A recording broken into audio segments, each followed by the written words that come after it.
Today we have the great pleasure to receive Darcy Lindberg, and I will present Darcy in a few seconds. But before, let's do the territory acknowledgement. We acknowledge and respect the Lekwungen, Songhees, and Esquimalt peoples on whose territory the university stands, and the Lekwungen and Saanich peoples whose historical relationships with the land continue to this day. So today, the general program, we have Darcy Lindberg, we have Patrick Lozar, we have Kara Shaw, and we have Edith Kauffer. So very amazing day in perspectives.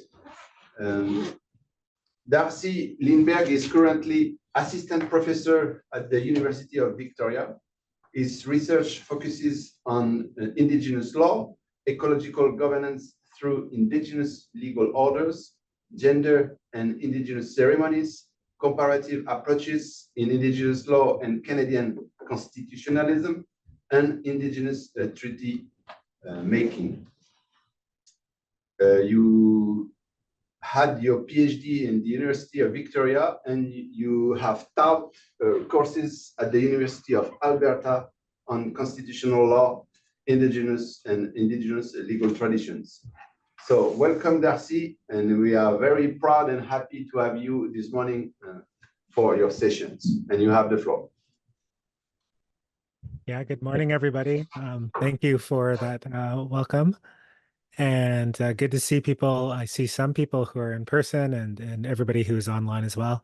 And I have a PowerPoint just to aid us through, just so you're not looking at my house the whole time here as well. But also have pictures. So I'm going to be talking about ecological governance and indigenous legal orders. And the best place to do this learning, obviously, is outside and out on the land. So this is the second best. This is the best we can do. So I have a lot of pictures in here as well. Yeah, as was mentioned, Darcy Lindberg, I teach at the University of Victoria. I come from Alberta, Nihil Plains Cree on my mom's side, and that's where I grew up. So I grew up in Wetaskiwin, if people know of the area as well. I might actually talk a little bit about that here. So just grateful to start off your day. It seems like it's a full, wonderful day. I know a couple that you'll hear from as well. And so what I thought I would do in my time with you today is to think about three things. And so the first one is just generally thinking about Indigenous laws and ecological reconciliation. And I understand that Andrew Ambers and spoken earlier as well. So Andrew might have talked a little his particular nation and their laws, their governance as well. And so hopefully this dovetails a little bit into that. And then I'm going to move on to thinking really distinctly about Nihiau views, thinking, ways of practice, ways of being of ecological governance. So really focusing into a Cree way of thinking about these things. And then finally, really touching on the larger sort of theme of your time together is how we use Cree law to really, I'm using the term unborder ecological management, but how do we take it away from the constrictions of thinking about jurisdiction and management generally, ownership, et cetera, all these things that are actually really harmful to our relationships with our ecologies, with the more than human world out there as well. And so that's my plan here. I don't know what your format has been. I'll probably pause for questions if people have them, but by all means, I'll leave a little bit of time if we want to get into it. So, and here, and so this picture. I actually think it's on this next. No, it's not yet. So this picture here, I often talk about this. So you see this picture on the side that there is this this pine that has fallen almost into this river. So this is the Yukon River, by the way. So this is in the Whitehorse, Kwanlin Dun territory. If you've been up there, and what has occurred is even though that tree has fallen, it's clung to its soil still, and it's actually given life to these two other trees that you see there. So it's nursed them. up. And I think about this when we think about Indigenous laws, Indigenous legal orders in Canada quite a bit, because there's this period, as I'll get into in more depth, and you're probably well aware of, really the imposition of the Canadian state on various Indigenous ways of being, including the practice of Indigenous legal orders. And so, but there's been this persistence and this growth in them. And the thing that you don't see in this picture, but you can imagine, is that what has occurred is these trees, what they've done is they've let go of their seeds and they've been taken by this river and they've planted themselves in other parts of the bank and flown downriver as well. So it's just that continuance of this practice under these very harsh conditions. And so when we talk about Indigenous laws, that's what we're thinking about, is that uh, up until very recently, and even still now, that there has been this imposition of the state on Indigenous laws, but there has been this persistence, this continuance, right? So I'm going to use the terms revitalization, maybe resurgence, maybe reconciliation as well in here, and that's what we're thinking about when we think collectively about what has been going on with raising up our laws uh, in these sorts of ways. And so what I want to do here is I want to tell you a story to start here. And so I know that if you've had a chance to read some of the materials that I sent ahead, barely ahead, for this, one of these stories is mentioned in the writings in there as well. But I'll kind of share it in a way that just to center us as I'm speaking here today in our time. And it's the story of this stone. We call it Mistasini, which in Cree, Nahiawiwan, actually just means big stone, but it also has other names. It's often called buffalo child as well. And what I'm sharing with you is like, it's not even the short version of the story. It's just the skimming of the surface of the shore of the story. But I just wanted to center it in the time that we had.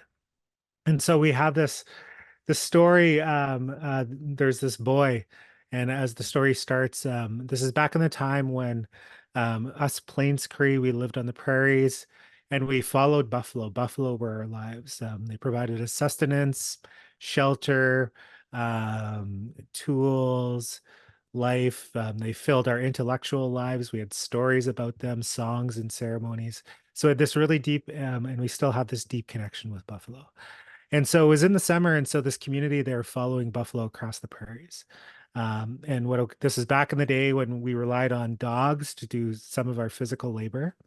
And there was this young baby, and it was in this the term that I guess we in English, which is French actually, is travois. These things that they place on the back and they pull things across. And so this dog was pulling this baby with the family across the prairies. And what occurred is these dogs, they got startled and they just started running um, through the prairie. And so when they finally caught up to him, and it was this grandma, in our language, we call them cookums. So this cookum finally caught up with his dog and found that the baby had bounced out in the prairies. And so the whole community looked all around, and everybody was distraught, especially the cookum, because they had lost this child in this way.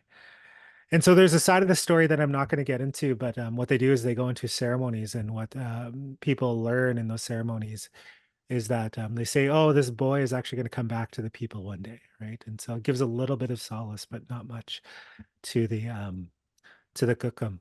But what actually occurred to that boy, according to the story, is that their buffalo were coming through, and there was younger buffalo, and they heard the cries of this baby, and they went up to, and they saw that it was it's pitiful, right? It doesn't even have any clothes on. And what they're going to do, because the buffalo, they know that humans hunt them, is they were actually going to kill that baby until this older buffalo says, "No, look at this buffalo. Or look at this child. It is, it's so pitiful here. It needs our help." And so they decide they raise that child, these buffalo people. And what they do is they provide it milk and it grows stronger. And so there's this whole telling of this story that obviously I'm not going to tell you here. But this boy grows into a man, grows into a young man, and obviously learns that he's not buffalo because he has the skin that's like we do. Hands, arms is different. And so he's always curious about this. And from the other side, the Cree who hunt buffalo, they always see this boy in the distance when they're hunting buffalo who's running along the buffalo, and they can't figure. So at some point, this boy decides to back and live with the Cree people. And so the elder buffalo, they say, "Oh, of course you can do that. You can go do that." And so the boy does when he's a young man, and he returns. And just like what those ceremonies were telling those people back in the day, they're all rejoicing because they were true. That boy comes back to them. But what the boy sees there, he sees that the humans, the Cree, he just sees buffalo all around. He sees them using them, what we talk about as migwops, which most people know as teepees. Those are the skin of buffalo to shelter the people in the prairies. And he sees them, singing songs, but he just sees their meat everywhere as well, and their bones used for tools. And so he doesn't like this, right? So this boy's grown up with the buffalo, and he sees his one family being taken and eaten in this way. And so eventually he decides he's going to go back to the buffalo. And so he returns, and the elder buffalo asks him, "What, what did he think about living with the humans?" And he says, "Well, I didn't like it. Everywhere I went, I just saw a buffalo everywhere." And so what that older buffalo tells him is really important for this story, and part of the reason why I'm telling you today. He says, "Well, that's true. We have our emotions on how we feel, but he also says we also have our laws between people." And he says, "So those humans, they have laws that they follow when they hunt us. So it's our law because just as you are this baby who was left on the prairies and naked and pitiful, is that's all humans with all the world around us, the ecological life around us. We need to take care of them. They would not survive here. And so that's our law as the more than human to give them that. But the law in return is that they can't take too much of us. They have to use their minds to honor. We often talk about it as Gotoin, so this kind of like relationality with us. And they also must give us gifts, right? Gifts for taking our lives and use us in a good way. They have to use all of our beings as well. They can't waste us in this sort of way. And they must do ceremonies. This becomes a big part of these laws as well, because they need to have this connection that's beyond just material in sustenance with us as well. And so in that story, and I'm just giving the very brief part of that, is that we can see it's very explicitly talks about laws between um, the buffalo and the Cree in there as well.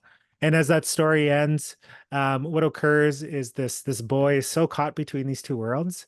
What he does is he's given this ability to transform through this ceremony. And what the elder buffalo says, he says, "If you don't want to be buffalo or you don't want to be human, you can choose to be stone."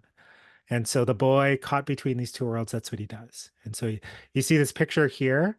So this is the Mistassini. So this is in southeast central or west central Saskatchewan.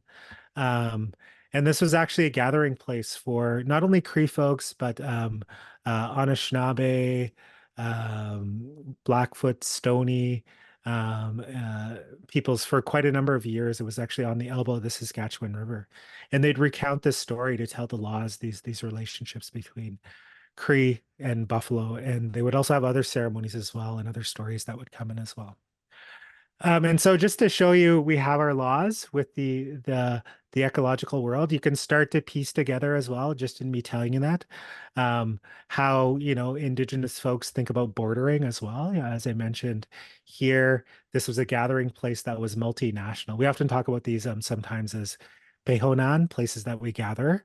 And with that, it's not just a physical stop, but it's an intersocietal place where we share stories, laws, make treaties, etc., those things as well. And so this was a significant site here. And so just like that story of the tree, what occurred in the site um, was that the Canadian government wanted to dam the Saskatchewan River. Gi Saskatchewan Sipi is what we say in our language, the fast flowing river. And so as they're going to do that, they knew this area, this valley, this elbow.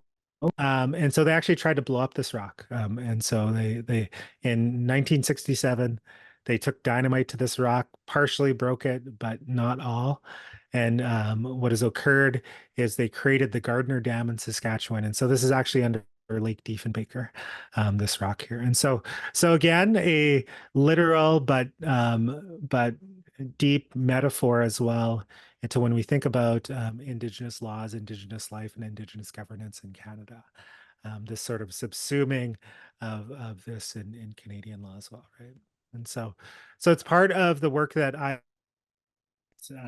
is really to continue on the story and to think about how it impacts us in the present day. There. Okay, so I just wanted to come back to that. As much as I like just talking the story through it, it does here today, I promise you. Beyond what I just shared here as well. And so I wanted to start off, as I mentioned, just thinking about like what are Indigenous laws and ecological governments, and I just wanted to back up just so I just don't want to take for granted that everybody knows these terms, even though I'm Andrew through this quite a bit as well. What is Indigenous laws? What are Indigenous legal orders? Um, and so it's just to think about it this way. One is that Canada is a multi society. So it has multiple legal orders within its boundaries, right? And so we know Canada, even for people who don't, because there are still people who, with the recognition of Indigenous laws, Canada has multi juridical legal systems as well. Right? We have common and civil law that is commonly known, but we also know we have 50 Indigenous nations, over 50 Indigenous nations in Canada who have their own legal traditions. All right. And so that's what we mean when we think about a multi-juridical society within Canada. The other thing is Indigenous legal orders have operated in what Canada its territory since time to European folks coming over into these territories. Legal orders have operated. And this is also important. I'm probably just speaking to people who understand this. But the recognition of Indigenous law does not come from the Canadian state, right? It's deeply held, and even Canadian law acknowledges that now. So in my field, I teach in the law degree program. I teach constitutional law. And those cases from even from Canadian courts, they say, we recognize Indigenous rights, but we also that they're inherent. They don't come from our it's Canada is finally recognizing them as well. Is there since the arrival of the common and civil laws, Indigenous legal orders have always interacted with both, and so there's this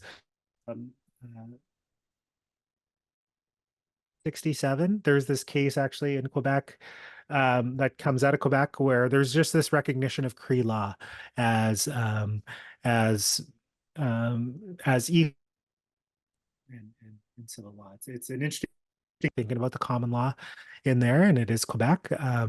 But we have these, even Canadian law historically and contemporarily is the recognition of Indigenous laws as well. That it's not just Aboriginal law. So you might have heard the term or work in the field of Aboriginal, have a lot of practice in it. Aboriginal law is really just to describe how Canadian state law involves Indigenous peoples. And so, you know, Constitution and a number of cases that flow out of that, that's really what we think about as Aboriginal law. Indigenous legal orders are laws that emanate from Indigenous nations themselves and actually do interact with Aboriginal law as well. But again, this is a distinction that is really in our work, but is people are moving away from the term Aboriginal. They'll say they practice Indigenous when they're state law, how it interacts with Indigenous folks. And because we have multiple Indigenous, as I mentioned, within the territory of Canada, contested territory by we have multiple Indigenous legal orders as well. And so it's just important to know it's not just, Indigenous. You might hear me say Indigenous law, but really the acknowledgement that we multiple Indigenous And so when we think about, as I mentioned, two sort of metaphors, I guess, with the pine that has fallen and the revitalization of the banks around it with the tree, but also of when you think about the substaciny within Lake Diefenbaker, is we really are in this period of revitalization of Indigenous law. And so there's four ways that this is occurring. The first one is that there's laws that have always operated within parts, and so for example, Cree nations who back to the time of that story I told you, Stassany, and it's always operated. It continues to this day. It's never, some of them have been written down, those things. But those also seeing, oh, I'm getting some message here about my microphone. Yeah, Darcy, could you try again your microphone, please? Or you could be closer. So sometimes we lost you for 1 second, 1 second is missing sometimes, Yeah. How about So now?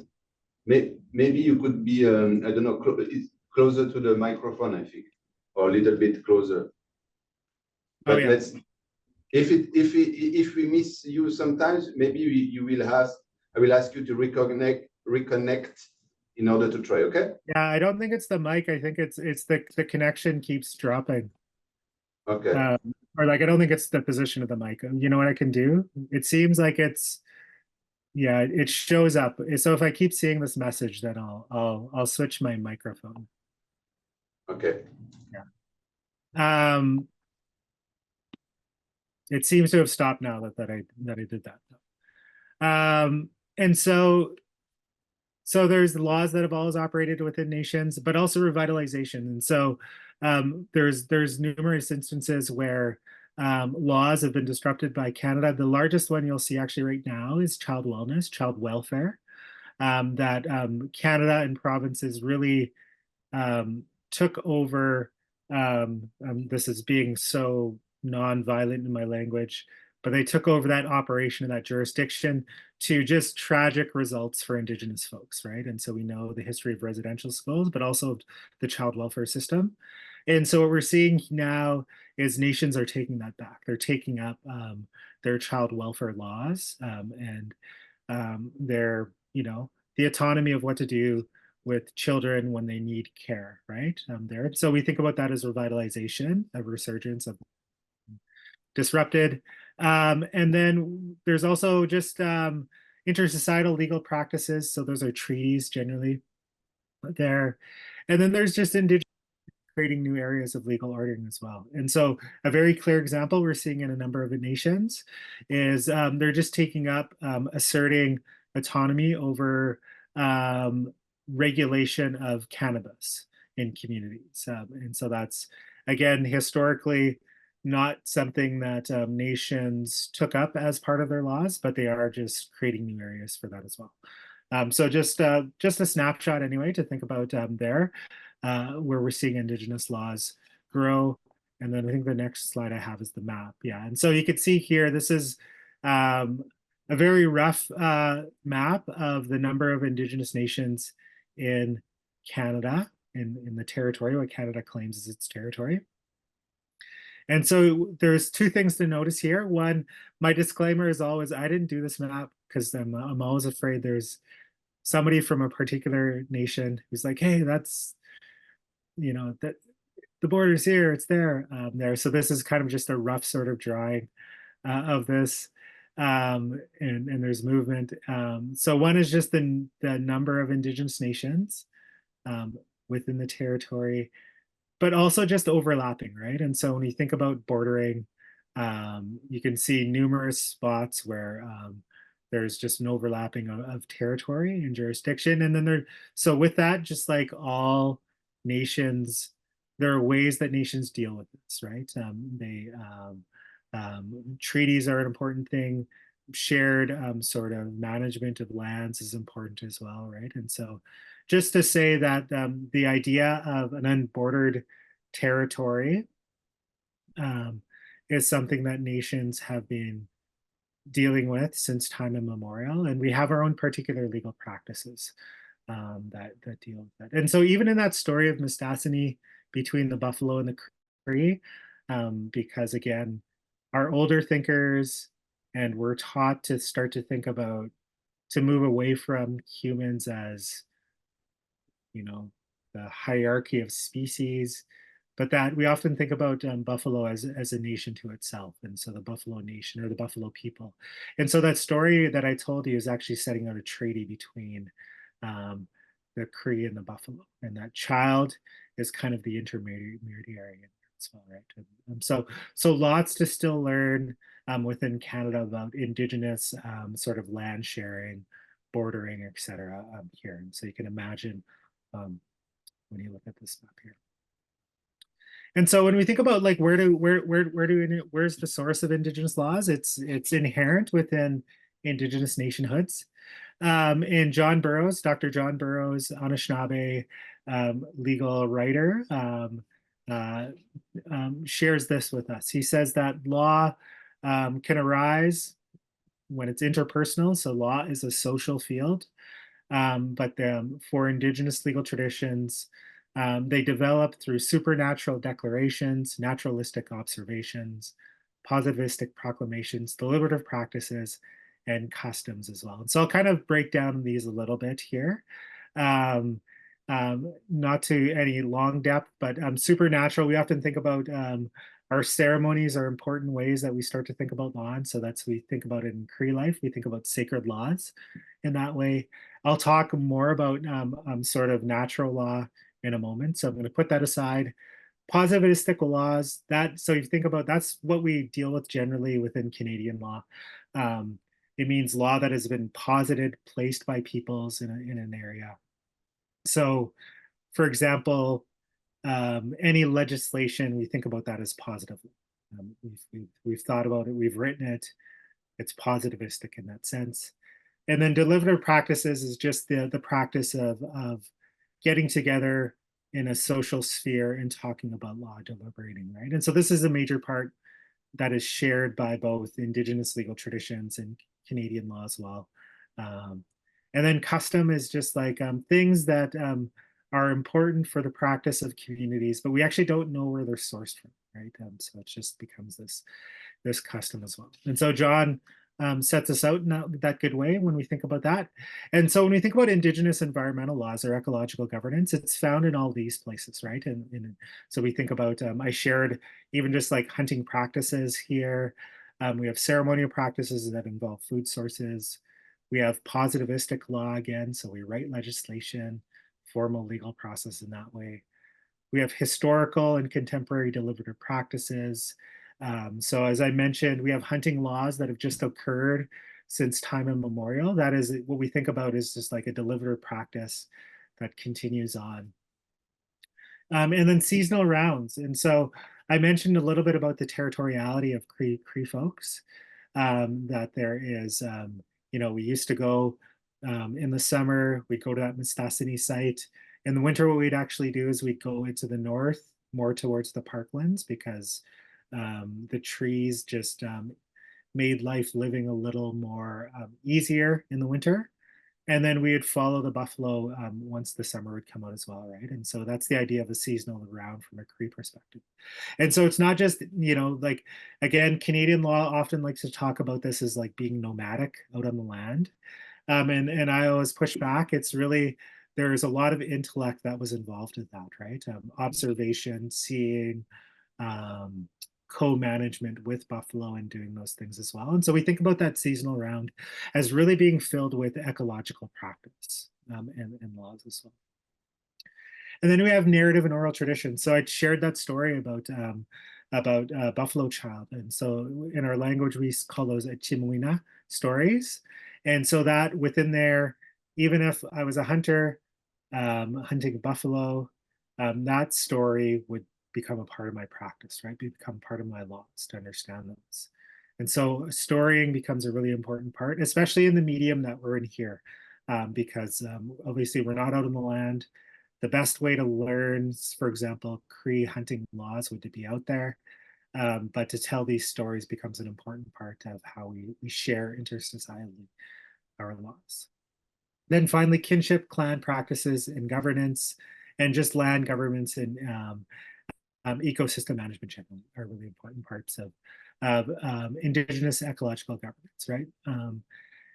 And so to share, I just wanted to share, and there's often a blend, right? There's no trajectory here. It's not like we need to move away from unwritten sources towards written sources. There's no sort of movement. It's really what is the form that is going to be the most useful for communities is generally how communities take this. And so a small example is there's this nation in Saskatchewan, and what they did is they had this deep-seated hunting law regarding moose hunting that most people in the community knew.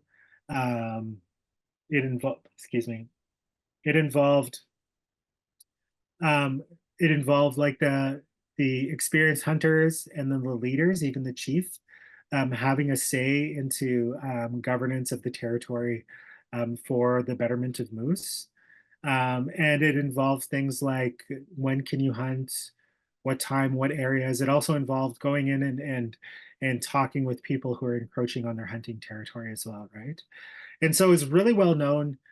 We actually asked them, as helping some lawyers do some work in the community, and we asked them about this, and they were almost laughing at us. They're just like, "Well, everybody." We asked them, "How do you know these laws?"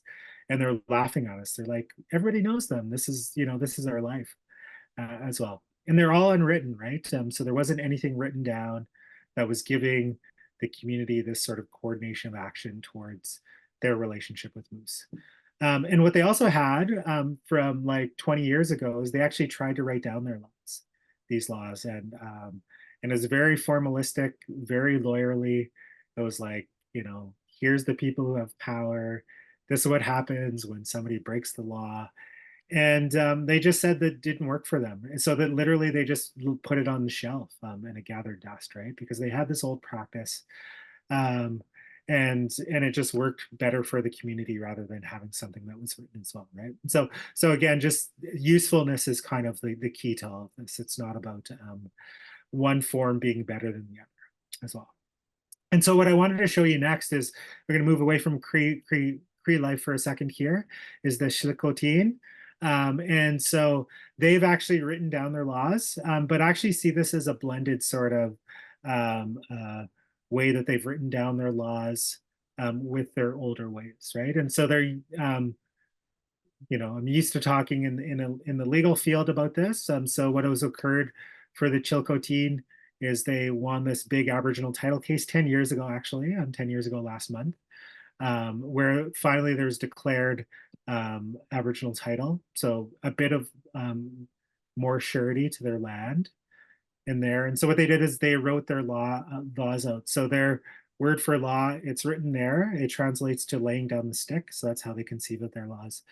And they say that within this, they say, we are at a time in our history where it has become necessary to share our Deshen, Chakdiltan on paper with each other as Tilkotin and with the non-Chilcotin as a part of our laws that bind us as Chilcotin people. So again, they're seeing the importance of writing these laws down. But what I find, so if you actually went to this law, it's long. There's more than what I'm showing you here. But what they talk about this process within it.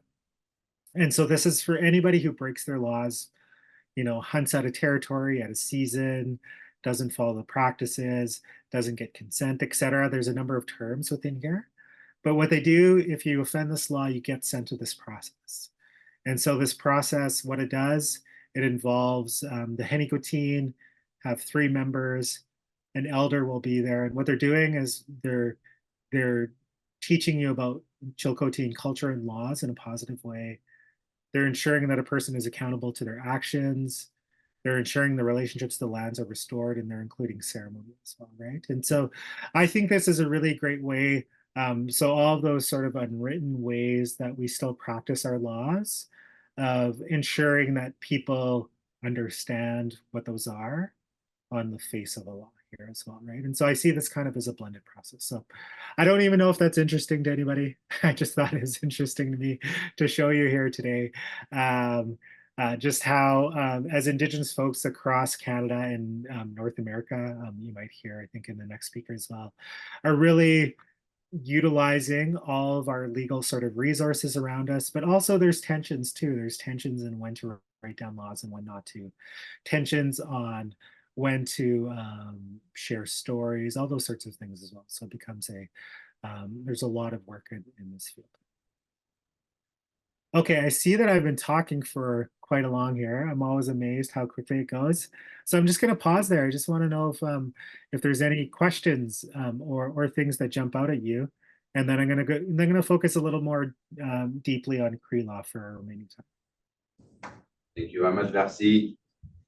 Someone has raised a question in the outline or in person in the room. If someone wants to share their thoughts. Vijaya? Vijaya, you have the floor. Yeah, thank you. Sir, actually, it's new to us because I'm from India and we also have the natives or tribals, what we call them as, and we have the forest laws made for them. And as you know, during the colonial era, since then we have the laws which are actually restricting them. And I really feel like I want to know that here you have the indigenous laws which are actually upholding their rights over their resources and also their role in this ecological management is very much appreciated. Whereas in the developing, still I call India as a developing country, despite that it is the largest democracy, we won't find this kind of thing. So I want to know whether is it limited only at the theoretical level, or is it really in the at the practical level also these rights are really exercised by the indigenous people? Thank you. Yeah, thank you for the question. Yeah, and it's a really great one and great points as well when you're talking about the comparison to India. And so, yeah, I would say it's not theoretical. It's very practical. Is what is going on, and I think there's two ways to think about it in one. So I'm a little familiar, but obviously not as much about the situation in India, like the Adivasi, um, and um, uh, and so in Canada, there's the sort of, I guess, the constitutional level, the way we talk about in Canada. What we saw was in 1982 the entrenchment of the constitutional protections of Indigenous rights is what we do there. And I know there's legislation in India, but it's not at that level. I guess that's kind of like what you're getting at there. Yeah, and so that's a large challenge, right? So that provided a bit of a stop to the sort of imposition there because it gave Indigenous folks the ability to go to the courts to say government action it's impeding on our rights, right? Here, I would say, and the other with that, there's just been more of a societal move as well. So on the practical level, just the continued practice of Indigenous governances and Indigenous laws, right? And so if we were having this conversation maybe, I don't know, 30 years ago, all of that might have been a little more subsumed under the ground, less recognizable, but because we're kind of in this era in Canada, we're coming off the Truth and Reconciliation Commission. We've seen a large growth in even law schools talking about Indigenous laws. That it's kind of like it's the practices that were still going on at the moment. That makes sense. And so that's part of it. So there's a little bit of that. There's some other things too, I think, that are important. I think geography is also important here. I think because Canada is so we don't have like the population density of India, that what has occurred is it's allowed, especially Indigenous nations in the North, just to continue to practice laws that have like been, in the Southern Canada, there is more of a, an inhibition on laws. And so I actually even see it with Cree folks, like my Cree friends who are from Northern Alberta. They could, they hunt and they have all these laws there. Actually, where my family is from, there's been this movement historically towards farming and less hunting. And so some of those ways have been lost as well, right? And so I think that actually has a big part of it too. Yeah. Yeah. Yeah. Actually, I have related it with the developmental activities which are undertaken as part of the growing of the economy, where on the one side there were forest laws were made, but on the other side their inherent rights are also taken away. So Yeah. that's why I want, yeah. So Yeah. that's the situation in India.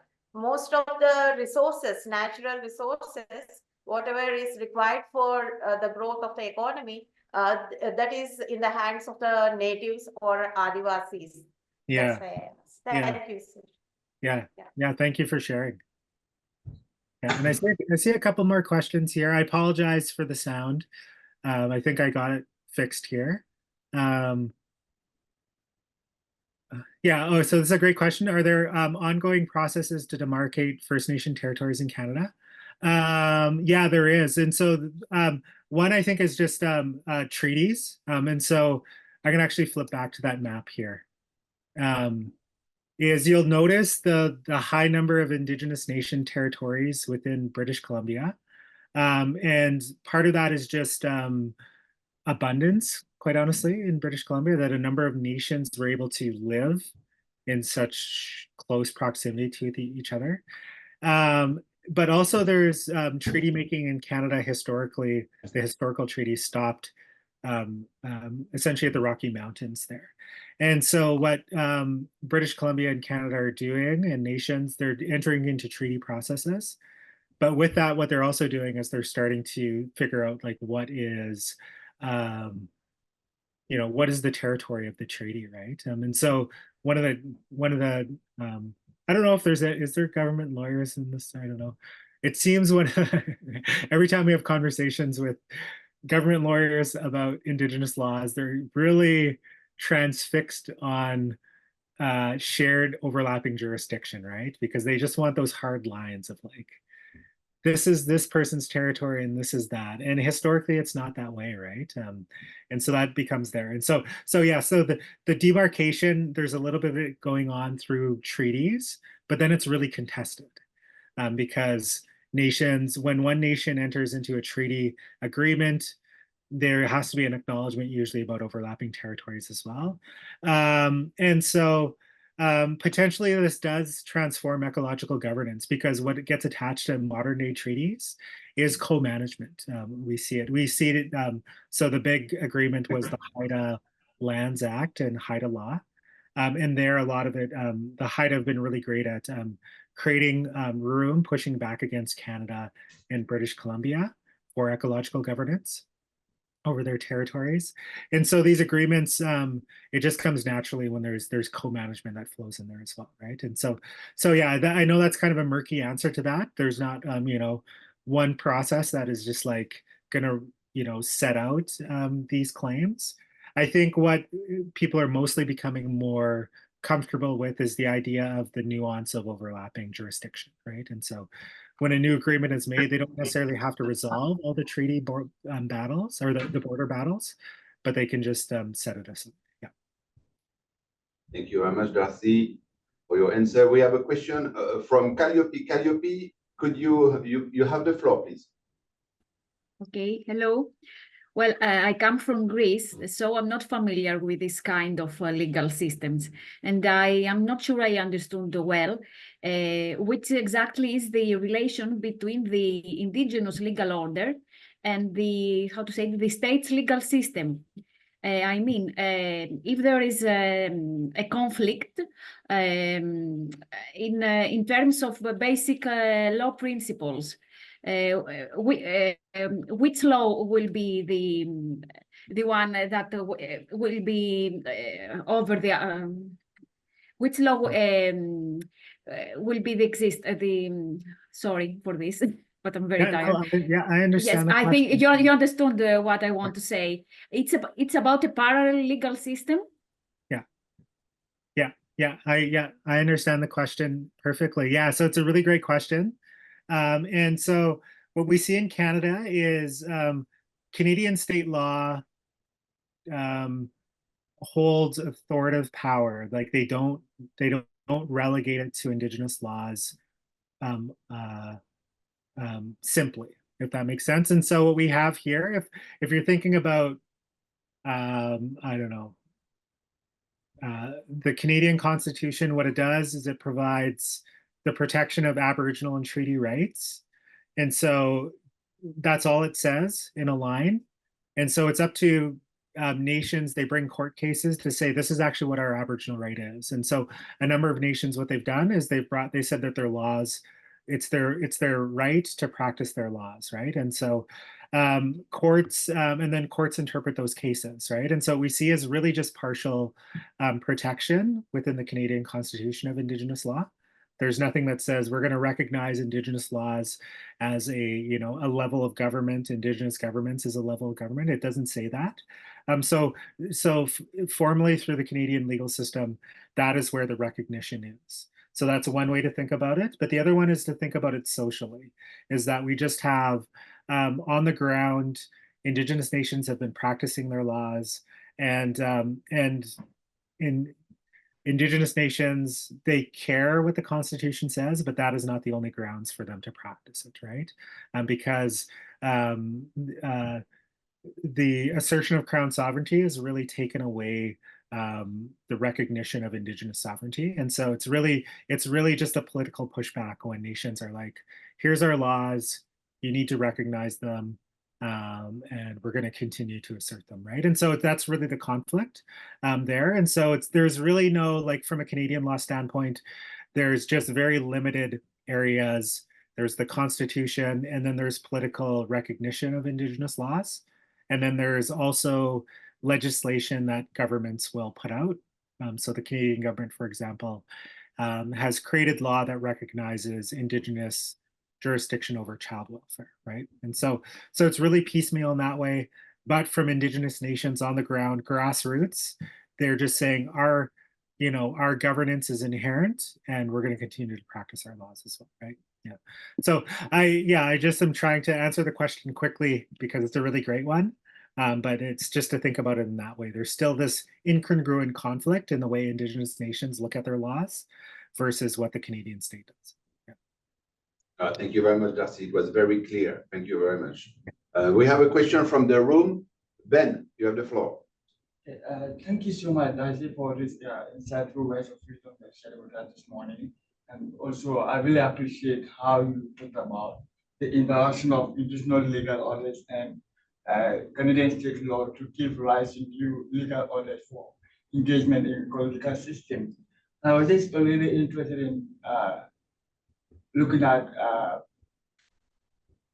what are the nature of the possibility of this interaction and the new legal orders that are emerging from these interactions of both Indigenous legal orders and Canadian state law in the context of food systems and food security, as you find out in our first reading that we share with us. You think about, Indigenous legal orders hinge on relationality and reciprocity in that way that they engage in, like, the idea that if you use the land or the hand very well, in a good way, you're going to get blessed, kind of like, or if you do hunting or harvesting trees for medicine and all that, you're going to get, that kind of like reciprocal benefit from the land or the environment in that way. And also looking at the Canadian law that it seems on, or government policy that is seen on the idea of land use policy and land use law in a way that is more kind of like strict in terms of enforceability, and to understand how does this interaction of Canadian law in the context of, does it actually give rise to food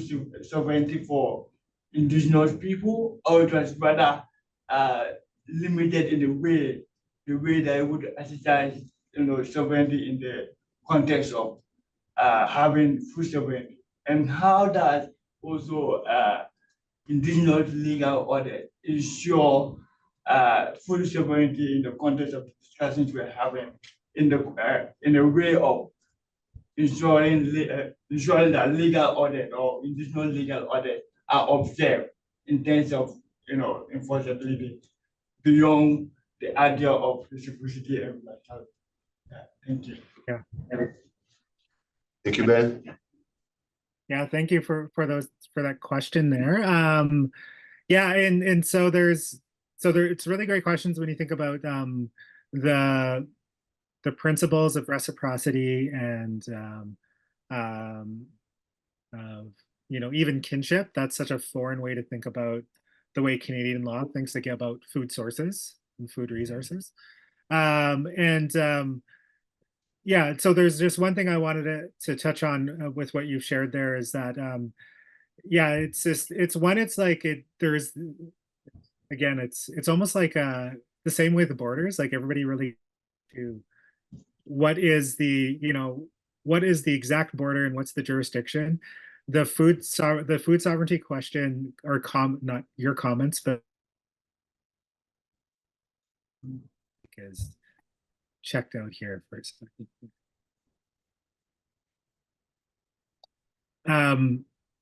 The conversation have around indigenous laws and food sources is like, how do you ensure that it's going to provide for millions of people, or it's really focused on the output there, and it's really like for example, these laws with these principles within Cree law, it's really about and it's almost like it opens up to a different imagination. Think about food sources, land, even border governance, as it opens up, right? And so it becomes a harder question when people are really stuck on, which might be your experience as well, in stuck on like, of buffalo, where'd they be? But it's like, again, it's like the idea of that we think about Cree law as a way of living, and what it does, it changes your way of life, right? And so when you think about things about, we know that North Americans, we can cut down our meat eating production for the good of the planet, right? And so it is where we're sharing the world with other animals in a way it's more reciprocal, might change our behaviors, right? And so so it's just a way to think about there. I don't know if that really ties into the very part that you're asking there, but that's like, that was my thread hearing your question, right? Is that it's just like Cree law is not there to give the opposite answer of Canadian law. It's just another questions, right? And it's also, there's just as you can see, even in that capacity, we just acknowledge that we need to eat other animals to survive, right? And so it's not even just this like, there is this inherent thing, right? There's a contradiction even in thinking about that as a treaty and law, but it's a way to think about a more manageable way to live with other animals around us, right? Yeah. Thank you very much, Darcy. We have a last question. On the map, we see overlappings. Can we say that overlapping is the rule between the First Nations, and that the rule of modern states or modern system of states is the opposite, the non-overlapping? Yeah. So that's a great way to think about it. Yeah. So that's a really great comment, right? It is like, yeah, when we think about the modern state is really focused on Westphalian sovereignty. What is your border? What's your jurisdiction? And here it's like, yeah, there's this overlapping particular rules. I'm going to kind of get into it very about how Cree manage their mappings here, but that's to think and think of the world as well in history, if that still holds true, right? It's all contextual. So I'll jump back in here because I notice I have a little, right? And then maybe I'll stop more questions. Okay, Yeah. perfect. That's it. Let's try to you could reconnect. Yeah, you could try to reconnect. Okay. Yeah, I'm going to yeah, I'm gonna try to change mics here. Yeah, it's better when your microphone is muted. I don't know which one. Maybe you have two microphones, huh? Yeah. Yeah, One is there's muted. two. It was kind of bouncing, but is it good now? Yeah, it's good. Yes. Okay, we'll just keep it on this, see how we do. And then so where do I want to go with this? Because these are really great questions that lead me into more here. So just thinking about sources of Cree law, we have our lands, our language. I've shared a bit about this, ceremonies, and then our stories. And so that's a picture of that Mustacini stone as well. And I'm going to move through this because these questions are so great about borders. I'm actually going to talk very particularly about them at the end here. Is that we mentioned natural law a little bit here, that we learn from our environment. And so I just wanted to show you how language is really important for us. And so, and this actually goes into when we think about bordered shared territories as well, is the term for land within our language is eski, and that means land, ground, or territory. And so when we were moved into the creation of reserves, we have this other term. So we have reserves in Canada. So Canada creates this Indian Act, it creates reserves, it puts Indigenous folks on them. And so the language, the word within Cree that we have for this is Askigan. And you could see that it still is Aski, about the land as its root. And then on, so that sort of suffix, it notes something that is it's a copy or a facsimile of it. And so our word reserve is actually Askigan, which literally means fake land, right? It's a fake territory, if that makes sense. And so even just in that last question about like creating borders, that's exactly what happened to the Cree, right? Reserves were created that are postage stamped. It's a creative of this false reality of our sort of relationship with lands, right? There. So I just wanted to show you that, but also to show you how we think about eski. We have these other words. We have muskwa, muskwasi, and muskigi, and they all share the similar root about bear, grass, and medicine. That's our words. And so I grew up in the town of Wetaskiwin, which is in Alberta. So even within that word, it has aski, Wetaskiwin. And what that word means, it means living on the land together. It's actually a site of a treaty between us and the Blackfoot. So again, another way that we think about, we unborder how we think about land in that way. So living on the land together means we actually share territory, and we learn to live as neighbors on that territory together as well, right? And so again, right within our language, we have legal terms for a term that has shared territory. But also what I was told by our elders, and so really close to Wetaskiwin, is the Musqueam nations. So there's 4 Cree nations that are really close there. And they actually got to choose where the reserve was when it was being created. And they chose that area. So Musqueam, what it means is the Bear Hills. That's the translation. And they chose Musqueam because they knew if bears could survive in an area, that humans could as well, because we had such close relationships with bears that we knew that they knew where medicine was. They relied on similar trees and plants to survive. That's why our ancestors chose that area, right? And so again, just thinking being governed by the land rather than being taught to, you know, to border it, to dominate it, right? That's just kind of again that thinking within Cree life. And then so we have expressions of this. Treaty is one. So there's this term, as long as the sun shines, grass grows, and water flows. Our treaty with Canada, we think about that more as like natural law. That that live on that Wetaskiwin, that living on the land relationship. That's what it is there. And then so I just wanted to get into how we're thinking about unbordering Cree law, right? And so that story I told you, our relationships with Pasquale Mustas Buffalo, it resist borders. We would historically follow Buffalo into other nations' territory as well, and we'd have to create treaties. And so this is that term I've just mentioned a few times, Wetaskiwin. Wetaskiwin is kind of how people say the town. It means living on the land together. And how that actually arose is what occurred is we were following buffalo when they're starting to disappear from the prairies further south, and the Blackfoot, so another Indigenous nation, were following them north. And so we actually got into a lot of conflict, physical conflict over territory. And so Wetaskiwin, how that treaty was created is what occurred was we both sent scouts and they came upon each other. They struggled for a bit, but they actually shared, we talk about in our communities as a pipe. They shared a pipe, they had a pipe ceremony, and they created an agreement together.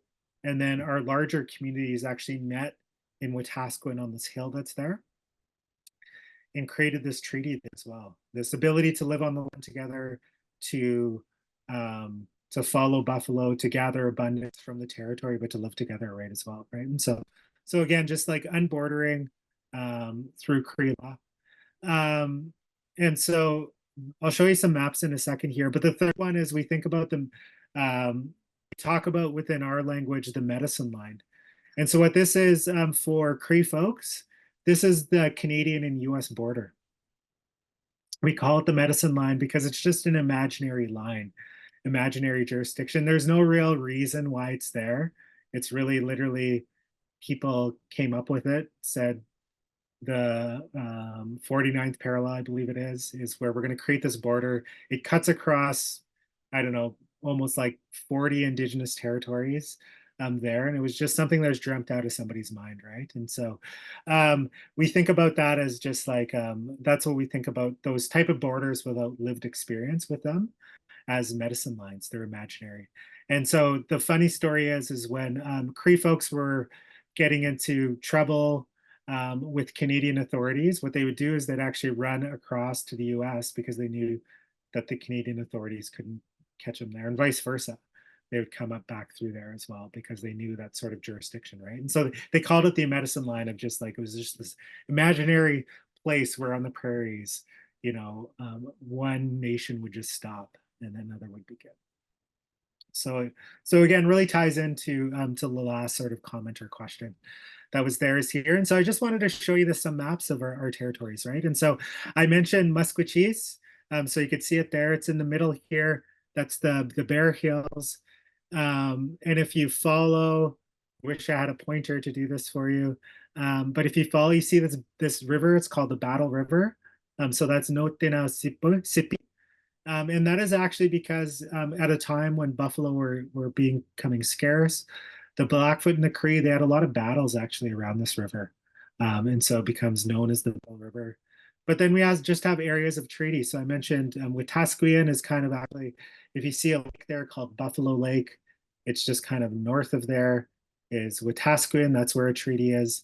But I'm going to flip to another map here. Oh, it's kind of clouded. You could actually see on this map, this is, again, a European explorer wrote this. It says great herds of buffalo. So you could see where buffalo would kind of move through. And then there's this place you see, it's called the Neutral Hills. And you can see even on the map, somebody says this is the boundary between the Crees and the Blackfoot. And so the story of the Neutral Hills, it's what we talk about it as like a fantastic, a sacred story. What occurred is that Blackfoot and Cree were coming so close to each other that the creator saw that there was going to be conflict for them. And then in the middle of the night created these hills out of the land. And because the Blackfoot and the Cree, they saw this as such a significant event, they actually followed these hills. And you can see it on this map, there's this place that's called the Big Gap. And they created a treaty there as well, another Wetaskiwin event. And so it's just like, again, I want to show you this, and I don't have time to talk through all of the stories, but just even within this map, I can just see so many areas where we have just legal relationships with the Blackfoot on how to live on the land together, right? And sometimes and when it says border here, boundary, what it meant, that's not just a physical, you know, you go here and we go here and we're never going to cross, but it was the understanding when each was going into each other's territory, there was an acknowledgement of civility between each other. There was need for consent and those sorts of things as well, right? And so it's more deeper than just thinking about a border, and actually think more of a beautiful relationship when we think about nations there that we have. Right? So when I say that part of these events we would do with Blackfoot folks is that we'd invite them to live in our homes when we're creating treaties, and vice versa. And there was the acknowledgement that we actually have some of our older leaders, historical well-known chiefs. What they would do is they actually were brought up by Blackfoot people. They would go and live with families there, and they would come back to the Cree, and they would live as Cree people as well, right? And so it's just this long, beautiful relationship of intersocietal relations, right? And so even when you think about that story I told you about the buffalo, that's the same thing that was occurring there. We had a boy who was living amongst both nations to unborder essentially their living there as well. So I wanted to show you that, and then I wanted to flip back to here. Also, I don't share it here, but this Buffalo Lake, it also is another sort of story that is tells about our relationship with buffalo, and it how the lake is created to allow humans to live, but also is really, it's a gift from the buffalo, this lake as well. So again, just showing you how right onto the land is our legal relationships with other species. Okay, so my voice is getting, I know when I talk too much because my voice starts to get raspy. So the final thing I wanted to share with you, and then we can have discussion with my remaining time, is the Buffalo Treaty, right? And so I've shared a lot of this story, the maps, these are old maps, right? This is from, I think this map is from 1860, this one's from 1818, but we're renewing this relationship. And so what's occurring nowadays is we have this treaty with the buffalo. It's called the Buffalo, a Treaty of Cooperation, Renewal, and Restoration. And it's not just a treaty between folks and the buffalo, but there's a number of indigenous nations that are a part of this treaty as well. And so you could see it actually on this map here. There's a number of Niitsitapi, Blackfoot nations. So the Siksika, the Kainai, the Piikani, the Blackfoot Nation in the United States are a part of this, but also we have Assiniboine, Gross Venture, the Kootenai and Salish tribes are a part of this as well. And so this is a treaty that's just, we're seeking to revitalize the good living of buffalo within, this is the historical area where buffalo existed. And so it's a really significant thing. So, but it's not just indigenous nations as well. There's U.S. states that are involved. I don't know if any provinces have formally signed on to it yet, but also a lot of municipalities. So you can actually see this in this map. There's municipalities that have signed on. And then there's just been like NGOs. So in the Canadian world, those are nonprofit organizations, environmental organizations of such, but also farmers. So individual ranchers who have large ranches, they've signed on to this as well, right? And so again, when you think about just moving away from that idea of like authoritative nation state that has control over lands, the Buffalo Treaty is really the antithesis of this, right? It's a number of indigenous nations, some political, states, but also just a number of like towns, people, organizations that are a part of this. So it's really significant in this way. And what it's doing there, the other significant thing is it raises buffalo as a part of this treaty as well. So it's recognized they're a party to the treaty, right? It's not just about buffalo, but it's like they are there, right? So it doesn't give Western ideas of jurisdiction any authoritative weight. It's not saying we are going to defer to Canada or Alberta or the state of Washington or anything like that. But it does allow them to be a party to this as well, right? So it's based on intersocietal and interspecies relations. But the renewal of this relationship, it really gives an opportunity to learn each other, to transform legal obligations. And so what this treaty often talks about is they talk about returning the buffalo as a teacher to indigenous peoples. And so there's one way to think about this, even in that story that I told you, that the buffalo is actually teaching Cree folks about the laws between us, but also just about, how they are in the land, what do they survive on, they're observing, eating, all sorts of things that are just really important because that knowledge actually has been lost by Plains indigenous nations that have historically relied on buffalo. And so I always share this story. I like it. Is that so back home in the Musqueam Nations, they will have buffalo hunting as part of their sort of educational curriculum. And so then it's go out, and I have a good friend. He's from Ermineskin Cree Nation, so he takes part in this. And they go out and they harvest a buffalo from a buffalo farm that's around there.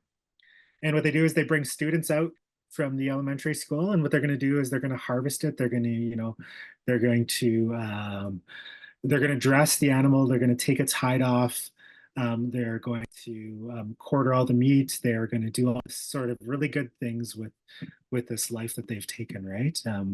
Eventually, what they do is they take that hide and they scrape it and they tan it to make clothing as well. So they're kind of using all this old ways. But always when they take a buffalo, what occurs is that they're just like, they're kids who are just squeamish, right? It's just such a very natural thing, right? And it's really hard, right? It's hard to see something that is living in front of you, as some of you who might nourish yourselves in this way might know. And then you take that life, right? There's a lot of learning, there's a lot of heart work that's really hard that goes into that.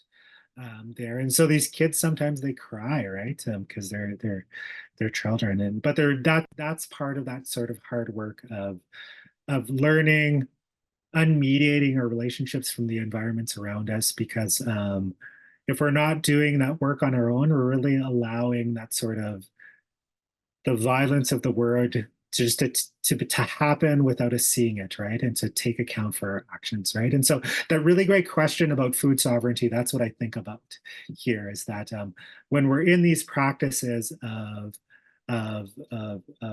gathering our foods in those sorts of way, it's renewing our relationship with the world around us, right? And so that's one way we can think about this, is unbordering how we have our ecological governance with this. So that's a good spot for me to stop talking here. And so I see we have a little bit of time just for conversation and questions. So I just kind of want to open it back up to everybody else and for us to continue these conversations. Thank you very much, Darcy. You could have a pause, huh? You could have a pause and drink water. I hope your voice will be okay, Darcy. So do we have questions from our students online and from the room? Don't hesitate to raise your hand. We have a question from Benno. Benno on the room. Benno, you have the floor. Yeah, thank you very much. Actually, I have two questions. But yeah, I start with the first one. So first of all, thank you very much. That was really interesting. I learned a lot about indigenous law. As I'm coming from Germany, Europe, it's not absolutely new to me, but still I'm lacking some basic knowledge of this. So I'd be very interested in to what extent there are also hybrids of law between Western law, modern law, so-called settler law, and indigenous law, because I think it's also a little bit risky and maybe also a bit naive to romanticize indigenous law as something that is better or something that is more or better equipped for the future. Maybe this is also a little bit naive or simplistic, but nevertheless, I think there are very interesting paradigms within indigenous law that are very important also for or that could be important for Western law. So I wonder to what extent these paradigms of entanglement, reciprocity, gift-giving, interspecies relationship might also influence Western law, modern law. So what are your experiences on that? So is there are there any hybrids, or do you see a possibility in the future that maybe modern law and indigenous law can come together to form such kind of hybrids? Because I think that in the era of climate change, environmental deterioration, and the discussions we have around the Anthropocene and uncertainty of the future, this might be very important. And the second question I have maybe is maybe also connected to that.